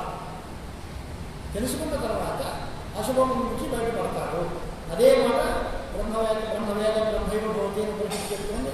నసపమ ఆవర్తతే అనేటువంటి ఉపనిషత్తు చెబుతోంది. తర్వాత శోకం ఆత్మవితు అనేటువంటి మాట చెబుతోంది. అభయం ప్రతిష్టానం విందతే అని ఉపనిషత్తు చెబుతోంది. అన్నీ ఫలశ్రుతులు. కానీ ఇప్పటికీ ఆ ప్రశ్నలన్నిటికీ సమాధానం ఏం చెప్పారు? బాబు ఎవరెవరు జ్ఞానం ఎలా వస్తుంది? గురు శుశ్రూష, శృత్యభ్యాసం అనేది శృతి ఎందు, ఆచార్యులు ఎందు ప్రామాణ్య బుద్ధి, శృత్యాచార్యుల యొక్క అనుగ్రహము, యోగానుష్ఠాన అభ్యాస బలము, అలాగే గురు కటాక్షము ఇవన్నీ వస్తే వాటి వల్ల గురువులు మనకు ఉపదేశం చేస్తారు. ఆ ఉపదేశం వల్ల మనకి తత్వమసి వాక్యార్థం వంటపొడికి అది సాక్షాత్కారంగా పరిణమించి దానివల్ల మన అజ్ఞానం సమూలంగా నశించి మనం ఈ సంసార సముద్రంలోంచి బయటపడతాం అనేటువంటిది ఈ శ్లోకం యొక్క పరమ తాత్పర్యం. అన్ని ప్రశ్నలకి సమాధానాలు ఇంచుమించుగా ఆయన చెప్పేశారు. సో న్యాయంగా చెప్పాలంటే ఈ 3 శ్లోకాల్లో వాక్యార్థం చాలా అయిపోయింది. సమస్త ఉపనిషత్ సారం ఏది అంటే బ్రహ్మ యొక్క నిశ్చయం, తత్పదార్థం ఏంటి, త్వంపదార్థం ఏంటి, వాటి యొక్క ఐక్యం ఎలా వస్తుంది, దానికి సాధన ఏంటి, దానికి ఫలం ఏంటి, ఇవే కదా ప్రశ్నలు. ఆ స్కోప్ అంతా పూర్తి చేశారు మొదటి 3 శ్లోకాలు. అసలు వేదాంత తత్వం కాదు స్వరూపే ఇలా ఉంటుంది. బ్రహ్మసూత్రాల్లో కూడా మొదటి 4 సూత్రాలు చతుస్సూత్రం చదివేస్తే సమాప్త శాస్త్రార్థ అయిపోయింది. నీకు కావాల్సిన ఉపదేశం అంతా అయిపోయింది. ఇక పరం గ్రంథం ఎందుకు, తర్వాత గ్రంథం అంతా ఎందుకు అని ప్రశ్నిస్తుంది. దాన్ని మళ్ళీ తరిచి పరిశీలించి దీనిలో ఏ విరోధాలు ఉన్నాయి, ఇతరులు ప్రతిపక్షులు ఏం మాట్లాడుతున్నారు, దాన్ని మళ్ళీ ఎలా తిప్పికొట్టాలి, వాటి కోసం ఉత్తర గ్రంథం. అంటే మనకి ప్రధానంగా దక్షిణామూర్తి అష్టకం చదువుకుంటే ఏది ఉపదేశంగా స్వీకరించాలో ఆ ప్రధానమైన ఉపదేశం మొదటి 3 శ్లోకాలను చెప్పేశారు. దీనిలో ప్రధానంగా మనకు కావాల్సిన మాట ఏంటి అంటే తత్వమసి అనే వాక్యార్థం యొక్క అనుసంధానం చేసి జీవబ్రహ్మైక్య సాక్షాత్కారం పొందితే సంసార సముద్రంలోంచి విముక్తి కలుగుతుంది. దానికి గురు కటాక్షము, గురుపదేశమే ప్రధాన కారణం అనేటువంటిది మార్గం చెప్పారు. అంటే యోగ్యులైన శిష్యులు అందరూ ఈ దీనిలోంచి మనం బయటపడాలి అనుకునే వాళ్ళందరూ శృత్యాచార్య ప్రసాదము, యోగాభ్యాసము, ఈశ్వరానుగ్రహము సంపాదించుకుని సద్గురువుల యొక్క ఉపదేశం చేత జీవబ్రహ్మ సాక్షాత్కారం, ఐక్య సాక్షాత్కారం పొందడానికి ప్రయత్నం చేయాలి అనేది ఉపదేశం. ఇప్పుడు మనం మానసోల్లాసంలో ప్రవేశిస్తే ఇప్పుడు అది ఎలా వెళుతుంది అనేది చూడాలి. చాలా గ్రంథం కఠినమైన గ్రంథం, కానీ అనేక రకాలైన శాస్త్రీయ విషయాలన్నింటినీ దీనిలోకి ప్రవేశపెడతారు. ఆయన పాండిత్యం చాలా గొప్పది కదా. ఇది ఆరంభంలో సత్తా స్ఫురణే లేదా సత్తా స్ఫురత్తే అంటారు. స్ఫురణే అంటే సత్తా స్ఫురత్త రెండు కల్పించే అంత ప్రయోగాలు. సత్తా అంటే ఉనికి, స్ఫురత్త అంటే ప్రకాశం, అస్తిత్వం ప్రకాశం. ఈ రెండు సత్తా స్ఫురత్వే తే భావేషు కృత ఆగత్య సంగతే. వీటి ఎందు భావ పదార్థములు ఉన్నాయి కదా, వీటి ఎందు ఈ సత్తాస్ఫురణములు ఎలా వచ్చాయి, ఎక్కడి నుంచి వచ్చాయి, దీనిలో చేరేవి. ఇది మాట. బింబాది దర్పణన్యాయ నిత్యం వృక్షం ప్రబోధ్యతే. అంటే ఉదాహరణకి లౌకికమైన ప్రశ్న ఉదాహరణలు చూపించకపోతే తత్వం బోధపడదు. అంటే మనకు ప్రసిద్ధమైన ఉదాహరణ ఏంటి అంటే మొహం అర్థంలో చూసుకుంటాం. బింబము దర్పణం. దర్పణంలో బింబం ఉంది కదా, దర్పణంలో బింబం ఉంటే బింబం నుండి మాలిన్యం ఎక్కడ ఏర్పడింది అంటే దర్పణం నుండి ఉండే మాలిన్యమే బింబం నుండి సంక్రాంతమైంది. నిజానికి ముఖంలో మాలిన్యం లేదు, అద్దం మసిపారిపోయింది. ఆ మసిపారిపోయిన అద్దంలో ముఖం చూసుకుంటే ముఖం అంతా మసిపారినట్టుగా అనిపించింది. ఇది కూడా మన అనుభవంలో లేదు. మనం చిన్నప్పుడు నేను భ్రమపడ్డాను. అలాగే ఏదైనా ఒక మనిషి కనిపిస్తూ ఉంటే సినిమా ఫోకస్ వేసేటప్పుడు స్క్రీన్ మీద ఒక మనిషి ముఖం మీద బల్లి ఆడుతున్నట్టు కనిపించింది. ఇది బల్లి ఉంది ముఖం మీద అనిపించింది. బల్లి ముఖం మీద లేదయ్యా, స్క్రీన్ మీద ఉంది. స్క్రీన్ మీద ఉండే బల్లి వీడి ముఖం మీద కనిపిస్తుంది. వీడి కాసేపు ఉంటే వీడి ముఖం నుంచి అవతల ముఖంలో వెళ్తుంది. అంటే ఆ బల్లి అక్కడి నుంచి నడిచింది అనుకోండి స్క్రీన్ మీద. అని అంటే ఇక్కడ ఉన్నది అక్కడ కనిపిస్తుంది, అక్కడ ఉన్నది కనిపిస్తుంది. కాసేపు ఉంటే అది పోతుంది బయట. అప్పుడు బల్లి ఏమైపోయింది అనిపిస్తుంది. ఇదంతా ఉపాధి ఎందు ఉండేటువంటి గుణాలు తప్ప వస్తువు ఎందు ఉండే గుణాలు కావు. దాని మీద ఉండేటువంటి భేదాలు లేవు. దర్పణం ఎందు ఉండే మాలిన్యం ముఖమంతా సంక్రమించినట్టుగా. అలాగే ఏదైనా ఒక స్వచ్ఛమైన స్ఫటికం పెట్టాం, దాని పక్కన ఎర్రటి పువ్వు పెడితే స్ఫటికం ఎర్రగా కనిపిస్తుంది. జపాపసం సన్నిధానే లోహిత స్ఫటిక అంటాం. అది తీసేసి నీలం చేయలేకుండా అడ్డం పెట్టామంటే నీల స్ఫటిక. అది అన్నీ తీసేస్తే శుద్ధ స్ఫటిక. శుద్ధ స్ఫటికం ఎప్పుడు తెల్లగానే. అంటే మరి ఇందాక ఎర్రగా ఉంది, ఓసారి నల్లగా ఉంది, ఇప్పుడు తెల్లగా ఉంది. ఎందుకు వచ్చిందండి అంటే పక్కన ఉండేటువంటి వస్తువుల యొక్క కాంతి దీని మీద ప్రసరించి ఈ రంగులన్నీ మనకు కనిపిస్తున్నాయి. అవన్నీ వాస్తవాలు కాదు, దాని యొక్క స్వభావ ధర్మాలు కాదు అంటున్నాం. అందరికీ ప్రసిద్ధమైన శ్లోకం జానక్య కమలాంజలిపుడే పద్మరాగా ఇలా ముత్యాలే ఓసారి ఎర్రగా ఉన్నాయి, ఓసారి నల్లగా ఉన్నాయి, ఓసారి తెల్లగా ఉన్నాయి, రకరకాల రంగులు చెప్పి వర్ణించారు. ఎందుకు వచ్చాయి అని అంటే ఆయన కేశపాసం మీద ఉంటే నల్లగా అనిపించింది, ఆయన చేతులు ఎర్రటి దోషంలో ఉంటే ఎర్రగా అనిపించింది, బయటకు వచ్చేస్తే తెల్లగా అనిపించింది. ఇదంతా ఉపాధి సంక్రమం, అంత తప్ప వేరే వ్యతిరేక కదా. అలాగే సత్తాస్ఫురత్తులు జగత్తులో ఉండే భావ పదార్థాలు ఎలా వచ్చాయి అని అడిగారు. దీంట్లో కొంచెం లోతుకు వెళ్ళి త్వం పదార్థము తత్పదార్థము ఇదివరకు మేము చెప్పేసాము, ఇప్పుడు వాటి యొక్క ఐక్యం చెబుతున్నాము అని ప్రతిజ్ఞ చేశారు సురేశ్వరాచార్య. త్వం పదార్థం ఏం చెప్పారండి మీరు? మాకు తెలియలేదు త్వం అంటే ఏమంటుంది. అలాగే తత్వ అనే మనకు అర్థమైంది. అంటే మామూలుగా జ్ఞానం పోలిగా మనం మాట్లాడుకునేది తత్వ అంటే పరమాత్మ, త్వం అంటే జీవుడు, ఈ ఎదురు ఒకటే. ఎలాగా త్వం పదం చేత చెప్పడం అర్థం ఏంటి అంటే సర్వార్థ ద్రష్టృత్వేన ఉపరక్షిత చిదాత్మ త్వం పదార్థ. మొట్టమొదటి శ్లోకానికి అర్థం. మొట్టమొదటి శ్లోకం ఏంటి? విశ్వం దర్పణముష్యమానగరీతుల్యం నిజాంతర్గతం పశ్యన్ అనే మాట ఉందా? ద్రష్టృత్వం, అన్ని వస్తువులని చూస్తున్నాడు. ఆ చూస్తున్నాడు అనేది నిజంగా చూస్తున్నాడా అంటే చూస్తున్నట్టుగా ఉన్నాడు. అంచేత సర్వార్థ దర్శిగా ఉపలక్షితమైన సర్వార్థ ద్రష్టత్వం కూడా లేదు కదా. కానీ సర్వార్థ ద్రష్టత్వేన ఉపలక్షిత చిదాత్మ త్వం పదార్థ. అంటే త్వం అనే మాట చేత నీవు అని అంటే ఈ వస్తువులన్నింటినీ నేను అనుభవిస్తున్నాను, చూస్తున్నాను అనుకునేటువంటి ఆ చైతన్యం నీవు. మరి సర్వం జగత్ స్వాత్మం ఆపీయ స్వయమేవ విశ్వం సమాయయా విజృంభయం తత్పదార్థ. సర్వానుబుద్ధితో అంతకంగా ఉండు ఉపలక్షితమైనది ఏంటి అంటే ఆత్మత్వేవ ఉపలక్షిత చిదాత్మ. ఇవన్నీ కాదు, వీటన్నిటికీ ఆధారమైనటువంటి వాడిని నేను అనేటువంటి వాటితో చెప్పిన చైతన్యమే తత్పదార్థం. అంతవరకు రెండో చెప్పామా? ఇప్పుడు ఆ రెండు ఒకటే ఇప్పుడు చెప్పాలి. అంటే త్వం పదార్థాన్ని మనకి బోధించినది మొదటి శ్లోకం, తత్పదార్థాన్ని బోధించినది రెండో శ్లోకం. బీజస్యాంతరివాం పూర్వ జగదిదం రామనిగం పంపున అనేది రెండో శ్లోకంలో తత్పదార్థం వర్ణింపబడింది. ఈ మూడో శ్లోకంలో విశ్వం గర్భంగా అది చెప్తున్నారు. యస్యైవ స్ఫురణం అనే మూడో శ్లోకంలో ఏం చెప్తున్నారు అని అంటే ఆ రెండింటికి పదార్థ ఐక్యం అనేటువంటిది ఇప్పుడు చెప్తున్నాము అనేటువంటి సమాధానం. దీనికి అనుగుణంగా ప్రశ్న చేయాలి. సత్త స్ఫురత్త అనేవి జగత్తులో లేవు అన్నప్పుడు ఎక్కడి నుంచి వచ్చాయి, ఎలా వచ్చాయి అనంటే బ్రహ్మ ఎందుండే సత్తా స్ఫురత్తలు వీటి ఎందు వచ్చాయి. ఉండటం వల్ల బ్రహ్మమే ఈ రూపంలో మారింది. కాబట్టి బ్రహ్మ ఇది ఒకటే అని ఆ సమాధానం రాబట్టడానికి వీలుగా ప్రశ్న తయారు చేశారమ్మా. ఈ సత్తాస్ఫురణలు ఎక్కడి నుంచి వచ్చేవి అని అడిగారు. లేకపోతే రాలేదనుకోండి, దృశ్య పదార్థంలో ఎందుకు లేవు అంటున్నారు మీరు. బాహ్య వస్తువులకి స్థిరత్వం లేదు, ప్రపంచం అంతా మిథ్యాభూతము అని ఎప్పుడైతే చెప్పారో బయట వస్తువులు లేవు. లేకపోతే ఎలా కనిపిస్తున్నాయి అంటే ద్రష్ట నిశ్చయందు అన్నారనుకోండి.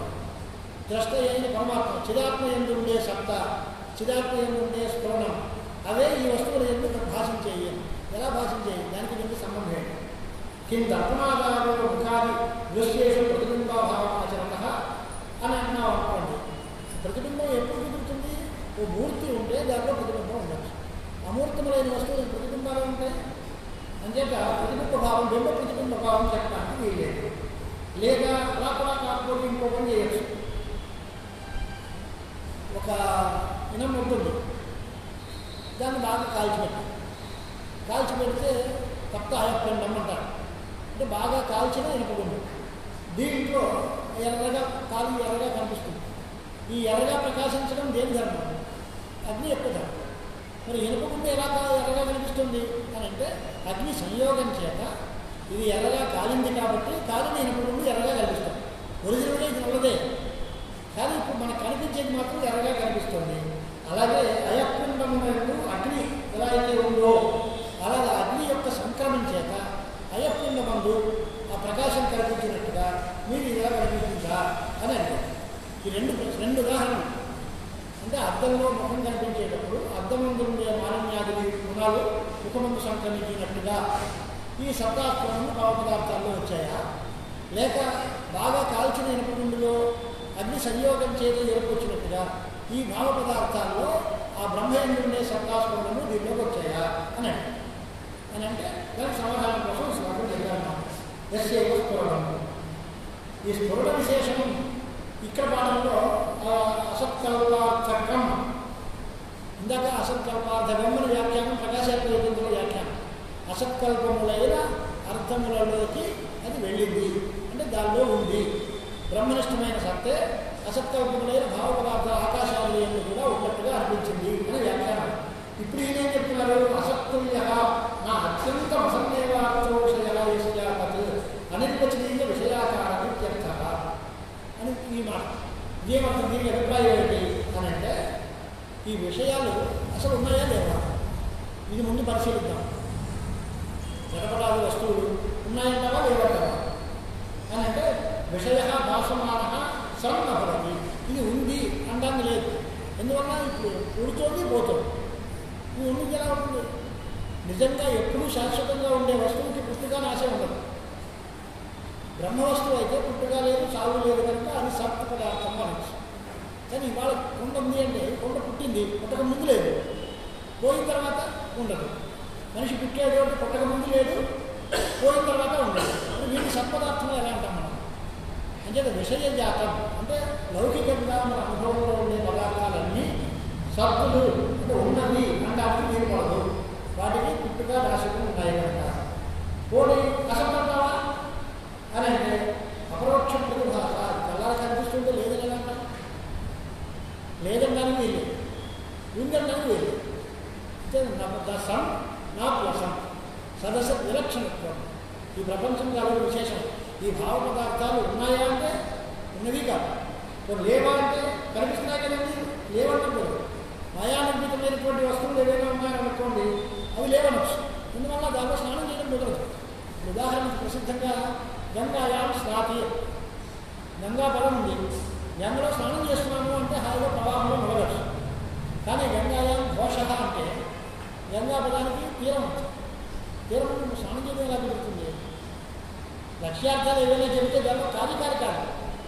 కార్యం సరిపెట్టాలి అంటే దాని మీద పని జరగాలి అంటే ఆ వస్తువు ఉంటే పని జరుగుతుంది. ఆరోపితమైన వస్తువు ఉంటే పనులు జరగదు. అందుచేత ఈ వస్తువు లేదండము వినపడదు.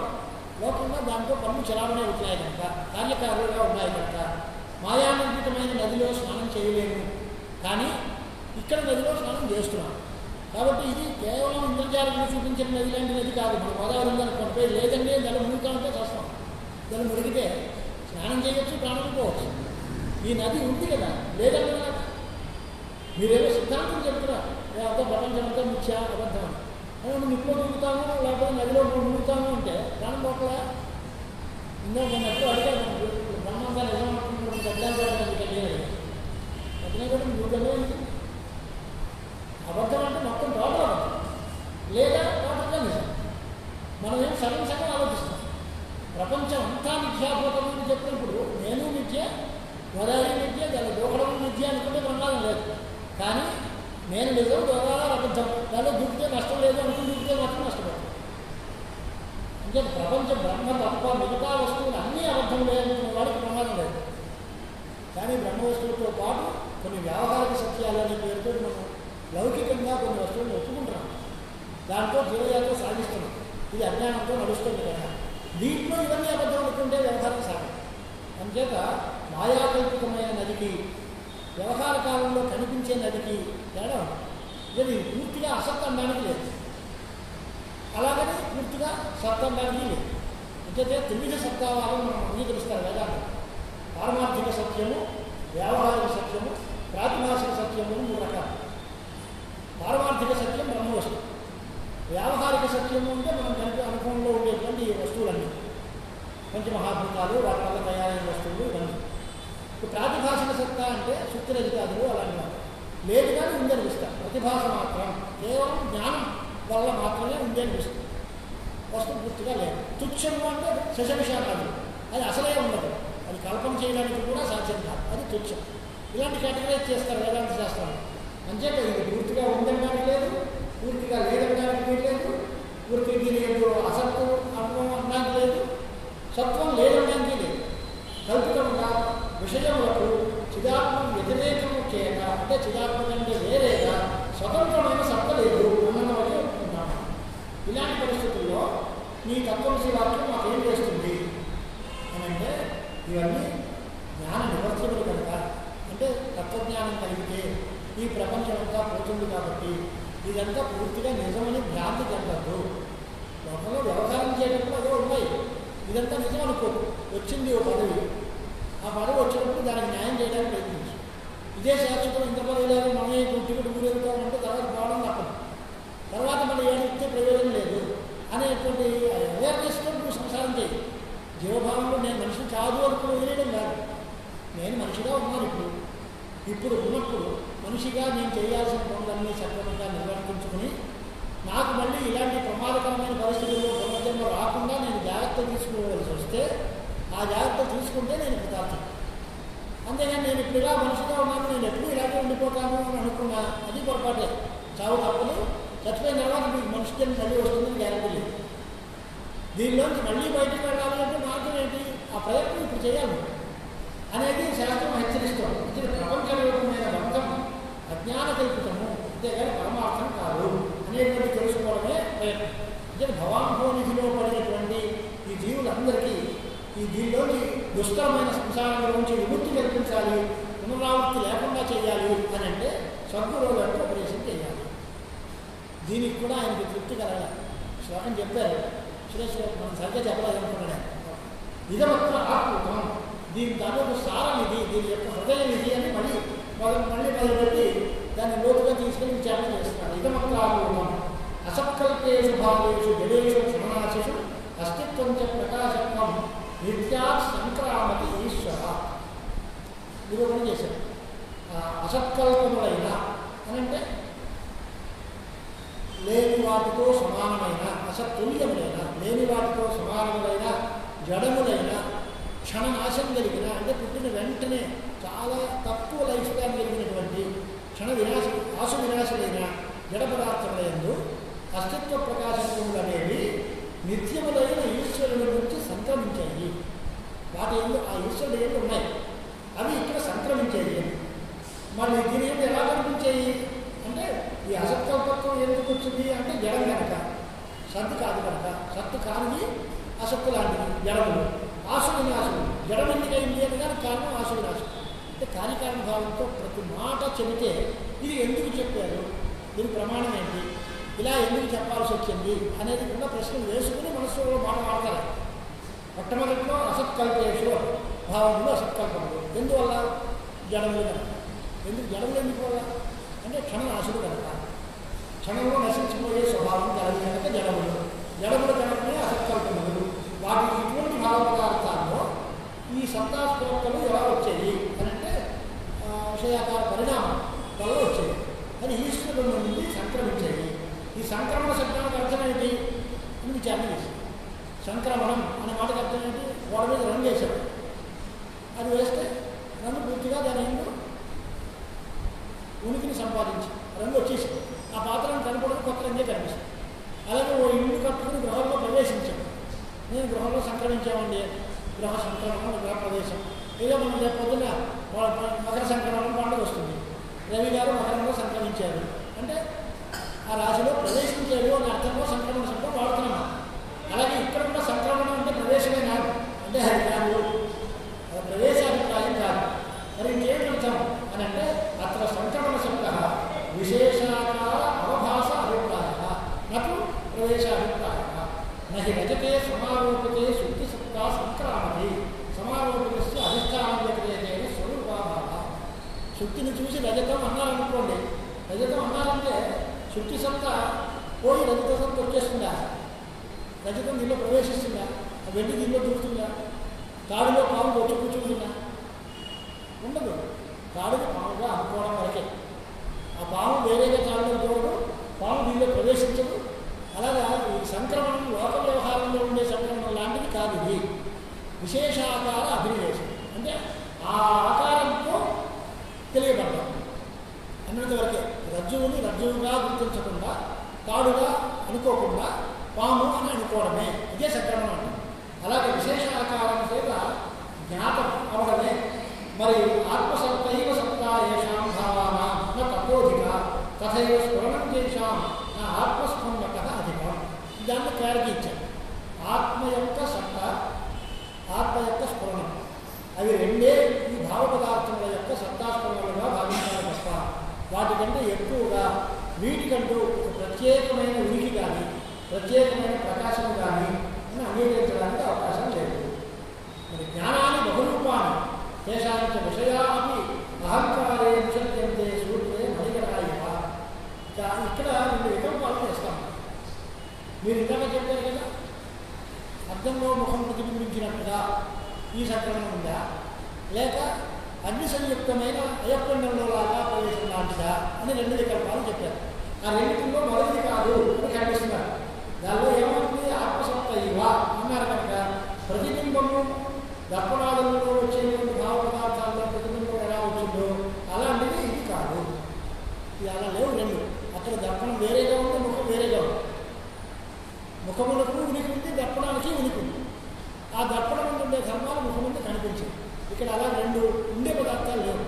ఆత్మసత్త కంటే వేరే పదార్థం సత్త వెలిగింది లేదు అన్నాం కనుక మొదటి వాదం తప్పు. ఇప్పుడు రెండో వాదం చెప్తాము అంటే రెండోది తప్పే. ఎందువల్ల అని అంటే సచ్చిదాత్మయంలో తాదాత్మ్యాధ్యాసం చేత విషయము యొక్క సత్తా స్ఫురణలు ఉన్నాయే తప్ప విషయానికి ఒరిజినల్గా సత్త కానీ స్ఫురణం కానీ లేదు. ఏ వ్యవహార దృష్టిలో ఆశ్రయించే అంతఃకరణం సాభాసం అంటారు. అంటే ఆభాసతో కూడిన అంతఃకరణం. దానివల్ల ఆత్మయంలో ఉండే సత్త దీని ఎందు ఉన్నట్టుగా కనిపిస్తూ ఉంటుంది. అంతే తప్ప వీటికి ప్రత్యేకమైనటువంటి ఉనికి ప్రకాశము అంగీకరించడానికి వీల్లేదు. అలా చెబితే ప్రకాశాభిమనేవ విషయం సర్వస్వ భాషతే లహరి విప్పుదానం సరిదాపస్థితి మనకు తెలిసే ఉదాహరణ మేము రెండు ఉదాహరణలు చెప్పాము. ఆ రెండు మీరు కాదన్నారు. మరి ఇది ఎలాంటిదో చెప్పండి, దీనికి ఏదైనా ఉదాహరణ లోకల్లో ఉన్నదాన్ని అని అంటే ఒక సముద్రంలోనూ నదిలోనూ మనం చూస్తూ ఉంటాం. నీరుంది, నీటిలో కెరటాలు వచ్చాయి, దానిలో బుడగలు వచ్చాయి, దానిలో మురుగు వచ్చాయి. ఈ మురుగు, బుడగలు, కెరటాలు ఇవన్నీ నీటి కంటే వేరేనా? వీటికంటే వేరు కాదు. కానీ వాటికి మనం ఏదో పేరు పెడుతున్నాం. ఇది గుడ్డుగా ముడక వచ్చింది, ముడకపోయింది, కెరటం వచ్చింది వెళ్ళింది అంటున్నాం. వచ్చింది ఏంటి? నీరే కెరటం అనే పేరుతో లేదా ముడగనే పేరుతో శివుడు అనే పేరుతో రకరకాలైనటువంటి పేర్లు పొందింది. పొందినగా ఉన్నది ఏంటంటే నీటికంటే వేరే ఏం లేదు. నీటికంటే వేరేగా ముడక ఉంటుందా? నీటికంటే వేరేగా కెరటం ఉంటుందా? నీటికంటే వేరుగా ముడక ఉంటుందా అంటే ఉండదు. అలా కనిపించేటువంటి నీరే కెరటంలాగా కనిపిస్తుంది ఒకసారి, ముగ్గులలాగా కనిపిస్తుంది ఒకసారి, తరంగంలాగా, అలాగే పేలంలాగా, మురుగులాగా కనిపిస్తుంది. ఇవన్నీ కల్పితములు. సలిలము కంటే వేరేగా ఉనికి వాటికి లేదు. లహరి ఉగ్గురాదీనా సలిలాత్ నా పృథక్ స్థితి. నీటి కంటే వేరేగా ఉనికి లేదు. మరి తర్వాత విషయస్ఫూర్తి అన్నారుగా, విషయ జ్ఞానం. ఇది ఆత్మకు ఉంటుంది కానీ జ్ఞానం వస్తువులకి ఏముంటుందయ్యా? లోక వ్యవహారం చూడండి. నేను దీన్ని తెలుసుకుంటున్నాను అనేటువంటి వ్యవహారం. నేను దీన్ని గుర్తిస్తున్నాను, నాకు ఇది తెలుసు, నా చేత ఇది తెలియబడింది. ఈ మూడు వ్యవహారాలను తేడా గమనించడం చెప్తే నేను దీన్ని తెలుసుకుంటున్నాను అని అంటే అహం ఘటం జ్ఞానాన్ని అనేటువంటి జ్ఞానం. అప్పుడు ఎక్కడ జ్ఞానం ఎక్కడుంది అంటే నేను ఘటము రెండు వేరు వేరు ఉన్నాయి. ఘట జ్ఞానం ఘటం ఉంది. ఆ జ్ఞానంలో విషయం ఘటం అంటే ఘట విషయక జ్ఞానవాన్ అహం అంటే తాత్విక పరిభాష పెడితే కష్టం అవుతుంది. ఘట విషయక జ్ఞానవాన్ అహం. జ్ఞానం ఎక్కడుంది దగ్గర పెట్టుకోవాలి. జ్ఞానం నా యందు ఉందా, వస్తువు యందు ఉందా అని అంటే ప్రతీతుల్లో తేడా ఏంటి? ఘటం అహం జ్ఞానాన్ని, ఘటమును నేను తెలుసుకుంటున్నాను అంటే జ్ఞానం నా దగ్గర ఉంది అంటే. జ్ఞాతో ఘట అంటే నా చేత తెలియబడింది అంటే దాని ఓనర్ నేను అన్నారు. అప్పుడు వీడి దగ్గర ఆగి. అలా కాకుండా ఇది నా ప్రాపర్టీ అన్నప్పుడు అక్కడ ఆగి. ఇదే రెండింటికి ఉండే రిలేషనే అది. ఇది నా వస్తువు, ఇది నా యొక్క సొత్తు అంటే అక్కడ ఆగింది వస్తువు దగ్గర. దాని యజమాని నేను అంటే దాని సంబంధం మా దగ్గర ఆగి. అలాగే జ్ఞానము ఆత్మ ఎందుకు ఆగుతుందా, విషయంలో ఎందుకు ఆగుతుందా అని విచారణ చేస్తారు. జ్ఞానానిత్యేవ జ్ఞానం భావానామిస్తే జ్ఞాతం మరేతి తత్పశ్చాత్ విశ్రామేతి అంతః ఆత్మని. జ్ఞాతో ఘట భయా జ్ఞానం. తెలిసింది ఎవరికి? నాకు. ఘటానికి ఏం తెలిసింది? ఆ జ్ఞానం నాకు వద్ది కనుక అది తెలిసిపడింది అన్న. నాకు జ్ఞానం లేకపోతే తెలియబడింది కాదు. అంచేత జ్ఞానము అనేది ఆత్మధర్మమే తప్ప విషయ ధర్మాలు కాదు. ఆ వస్తువులాగే ఉంటుంది. అందరికీ వస్తువు ఒకటే. దాన్ని కొంతమంది తెలుసుకుంటారు, మరి కొంతమంది తెలుసుకోరు. ఒకడేమో నాకు తెలిసింది అంటే ఇంకొకటి నాకు తెలియలేదు అంటే. అంటే ఆ వస్తువు ఏమి తెలియబడడం ఉందా, తెలియబడకపోవడం ఉందా అనేది మనం నిర్ణయించలేదు. తెలుసుకునే వాడికి ఆధారపడితే వాడికి తెలిసింది, పక్క వాడికి తెలియలేదు. అందుకే అది ఆత్మధర్మం అనాలి తప్ప విషయధర్మం అనడానికి వీల్లేదు. ఘటాధికాని కార్యాన్ని విశ్రామ్యంతి మృగాదిషు విశ్వం ప్రకాశాధిపత్వాద విశ్రామ్యం పరమేశ్వరే. ఘటాది వస్తువులు ఉన్నాయి. ఇవి ఎక్కడ ఉంటాయి? పోతే లయకాలంలో ఘటం నశించింది అంటే మట్టి విలువ. మరి ఈ ప్రపంచం లయం చెందితే ఎక్కడ ఉంటుంది? పరమేశ్వరుడు ఏమి లయం చెంది. అంచేత ప్రకాశ అభిన్నము కనుక పరమేశ్వరుడు ఏమి లయం చెందాలి. మట్టి అంతా కూడా మట్టితో తయారైన వస్తువులన్నీ మట్టిలో కలిసిపోయినట్టుగా దేనివల్ల తయారైందో అక్కడే లయం. మట్టిలో పుట్టిన వస్తువులు మట్టిలో కలుస్తాయి. అలాగే బ్రహ్మలో పుట్టిన వస్తువులన్నీ బ్రహ్మలో లయం చెందుతాయి. ఎందువల్ల ప్రకాశమే, ఇది ప్రకాశమే, అది ప్రకాశమే. కనుక సర్వ విశ్వానికి సంహార కాలంలో, ప్రళయకాలంలో ఈ విశ్వం అంతా కూడా ఆ బ్రహ్మయందే లయం చెందుతుంది. కాబట్టి బ్రహ్మే దీనికి ఆధారం ఉండాలి తప్ప ఈ వస్తువుల ఆధారంలో అనేటువంటి వివాహం సరిపోదు. ఇదమహం జ్ఞానాన్ని అనేటువంటి మాట ఉన్న సవిశేష జ్ఞానం సమానంగా ఉన్నప్పటికీ కర్త కర్మ దగ్గర క్రియా వ్యాప్తి ఎక్కడుంది అనేది శాస్త్రీయమైన విచారణ చేస్తారు. కష్టం అవుతుందని నేను దానిలోకి వెళ్ళను. సకర్మక క్రియ ఏదైనా ఉంటుందంటే ఆ క్రియ స్వసమవేదంగా గ్రహించాలి అంటే ఆ క్రియ ఎప్పుడు జ్ఞానము అనేటువంటి క్రియ ఆత్మ ఎందే ఉంది, వస్తువు ఏమి ఉండదు. ఆత్మ సమవేతమైన జ్ఞానము అంటే నేను తెలుసుకుంటున్నాను, నేను కోరుకుంటున్నాను, నేను చేస్తున్నాను అనే ప్రతీతుల లోపల ఉంటాయి తప్ప ఆ ఘటన చేస్తోంది, ఘటన చూస్తోంది, ఘటన కోరుకుంటుంది ఈ వాటిలో ఉండవు. నేను ఘటనను కోరుకుంటున్నాను. ఇప్పుడు నేను ఘటన అన్నప్పుడు కోరిక ఎక్కడుంది అంటే ఆయన దేవుడు అంచేతే చేతనం అందే ఇచ్చ ఉంటుంది అని నియమం. చేతనుడు అంటే జ్ఞానేచ్ఛాపత్తులు ఉంటాయి. చేతనుడైన వస్తువే కోరుకోగలడు, చెయ్యగలడు, తెలుసుకోగలడు. జ్ఞానము, ఇచ్ఛ, కృతి ఇవన్నీ చేతనుడికే కుదురుతాయి తప్ప అచేతనమైన వస్తువులకి కుదరవు. కనుక ఘటపటాది జడ వస్తువులు అచేతనాలు కాబట్టి వాటి ఎందుకు జ్ఞానం ఉండదు. ఇక స్వరకేన దర్పణం మరణ్యత అజ్ఞానైన ఆవృతం జ్ఞానం ఏన వృత్తి జంతర. చాలా అందమైన వివరణ ఇచ్చాడు. అంటే దర్పణంలో మాలిన్యం ఉంది. ఆ దర్పణ స్వభావం ఆ మాలిన్యం చేత కప్పబడిపోయింది. అప్పుడు అనాది అవిచ్ఛిన్నమైన అనిర్వచనీయమైనటువంటి ఒక అజ్ఞానం దాని మీద ఆవరించడం వల్ల దాని ఎందుకు స్వచ్ఛత అనేది కప్పబడిపోయింది. అలాగే మనుషులందరూ కూడా అజ్ఞానము చేత ఆవరింపబడిపోయి ఉన్నారు కనుక ఆ మోహం మనకి కప్పేస్తుంది. అదే విద్యాజ్ఞానము. అదే దృగ్దృశ్య వివేకానికి కారణంగా ఉండేటువంటి విభాగాన్ని లేకుండా చేస్తుంది. పరమార్థ విషయకమైన జ్ఞానం మనకి లేకుండా మన అజ్ఞానమే మనల్ని కప్పిపుచ్చి అడ్డపెడుతుంది. ఘటాకాశో మహాకాశ ఘటోపాధికృతో యథ దేహోపాధికృతో భేద జీవాత్మ పరమాత్మను. జీవుడికి పరమాత్మకి ఉండే భేదం ఏమిటి అని అంటే ఘటాకాశం మహాకాశం. అంటే కొండ లోపల ఉండే ఖాళీ ప్రదేశం, ఆ కొండ తీసేస్తే బయట ఉండే మహాకాశం. ఈ రెండుకి తేడా ఏం ఉపాధిని బట్టి. ఆకాశంలో మార్పే లేదు, అలాగే ఆత్మలో మార్పు లేదు. దేహం అనేటువంటి ఉపాధిలో మార్పు ఉంది కనుక ఈ జీవుడికి పరమాత్మకి భేదం ఉంది. మరి తత్వస్యాది వాక్యాలు ఏం చేస్తాయి అంటే తత్వస్యాది వాక్యేస్తు తయోర్ ఐక్యం ప్రదర్శ్యతే సోయం పురుషిత్యతే ధర్మాన్ ఏకో అధిపుష్యతే. ఇందాక చెప్పిన భాగత్యాగ లక్షణమే మళ్ళీ ఉత్పాదన చేశారు. ఆ భాగత్యాగ లక్షణం అనే మాటకు అర్థం ఇందాక అనుకోవడంగా సగభాగాన్ని వదిలేదు, సగభాగాన్ని స్వీకరించడం.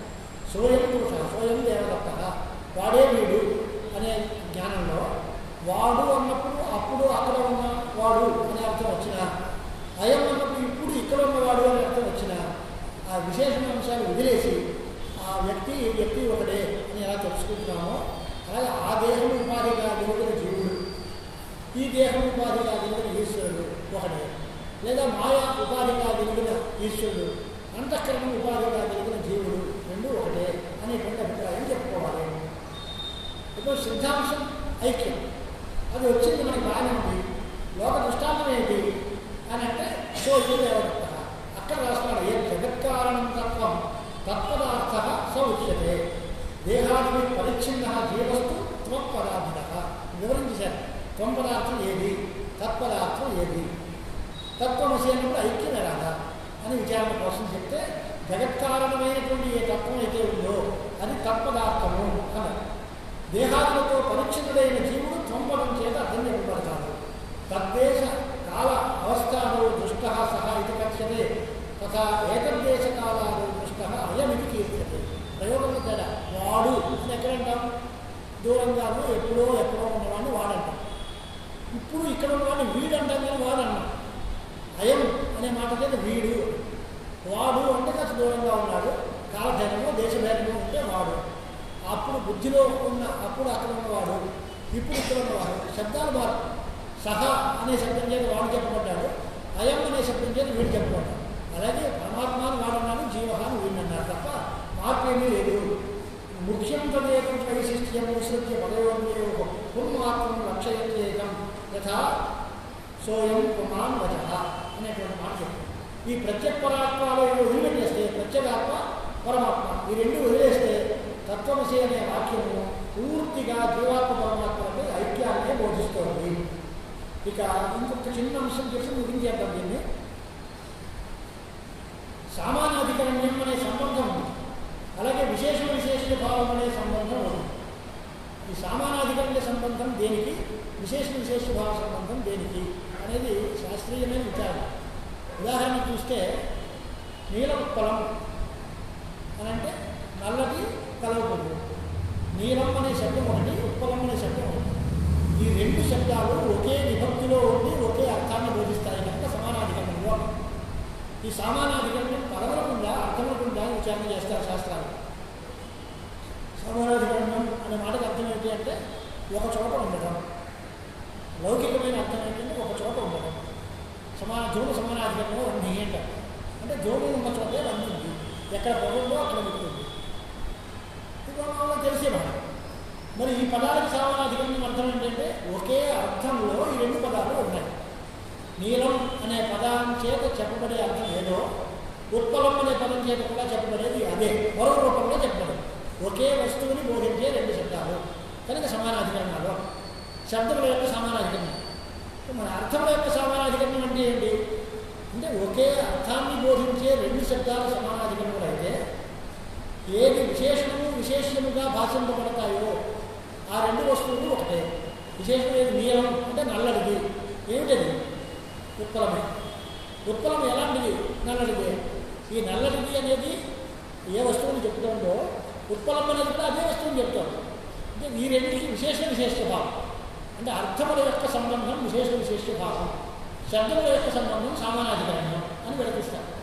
సామానాధికరణ్యాఖ్య సంబంధ పదయో ఇహ విశేషణ విశేషత్వం సంబంధ స్యాత్ పదార్థయో లక్ష్య లక్షణ సంయోగాత్ వాక్యం ఐక్యం చ బోధతే. ఈ వాక్యం తత్వమసి అనే వాక్యం ఉండే తత్పదార్థము త్వంపదార్థం రెండు పదార్థాలు ఉన్నాయి. తత్పదము త్వంపదము రెండు పదాలు ఉన్నాయి. ఈ రెండు పదములకు సమానాధికరణం సంబంధం. తత్పదార్థము పదార్థము రెండింటికి విశేష భావము సంబంధం.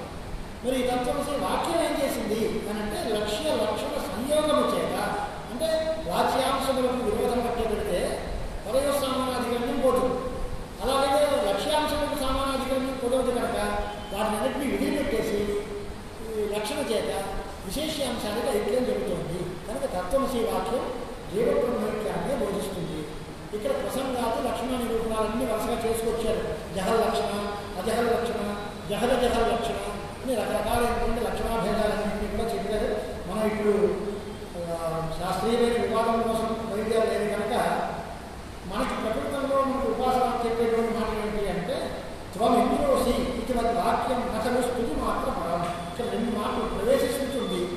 ఇది కేవలం స్తోత్రం చేయడం కోసమే ఏర్పడిన వాక్యమా, లేక సామానాధికరణం నిజంగా ఉన్నదాన్ని చెప్పడం ఉద్దేశమా, లేక ఐక్యం పరమార్థంగా ఉందని చెప్పడం కోసమా, లేక ఐక్యం కేవలం ఉపాసన కోసమే ఉపయోగింపబడేది పరమార్థం కాదు అనే విచారణ, లేక ఇది వాడు లాంటి వాడు అనేటువంటి వాడు వాక్యాలు చేసేవారు. చాలామంది వివాదగ్రస్తమైన విషయాలు.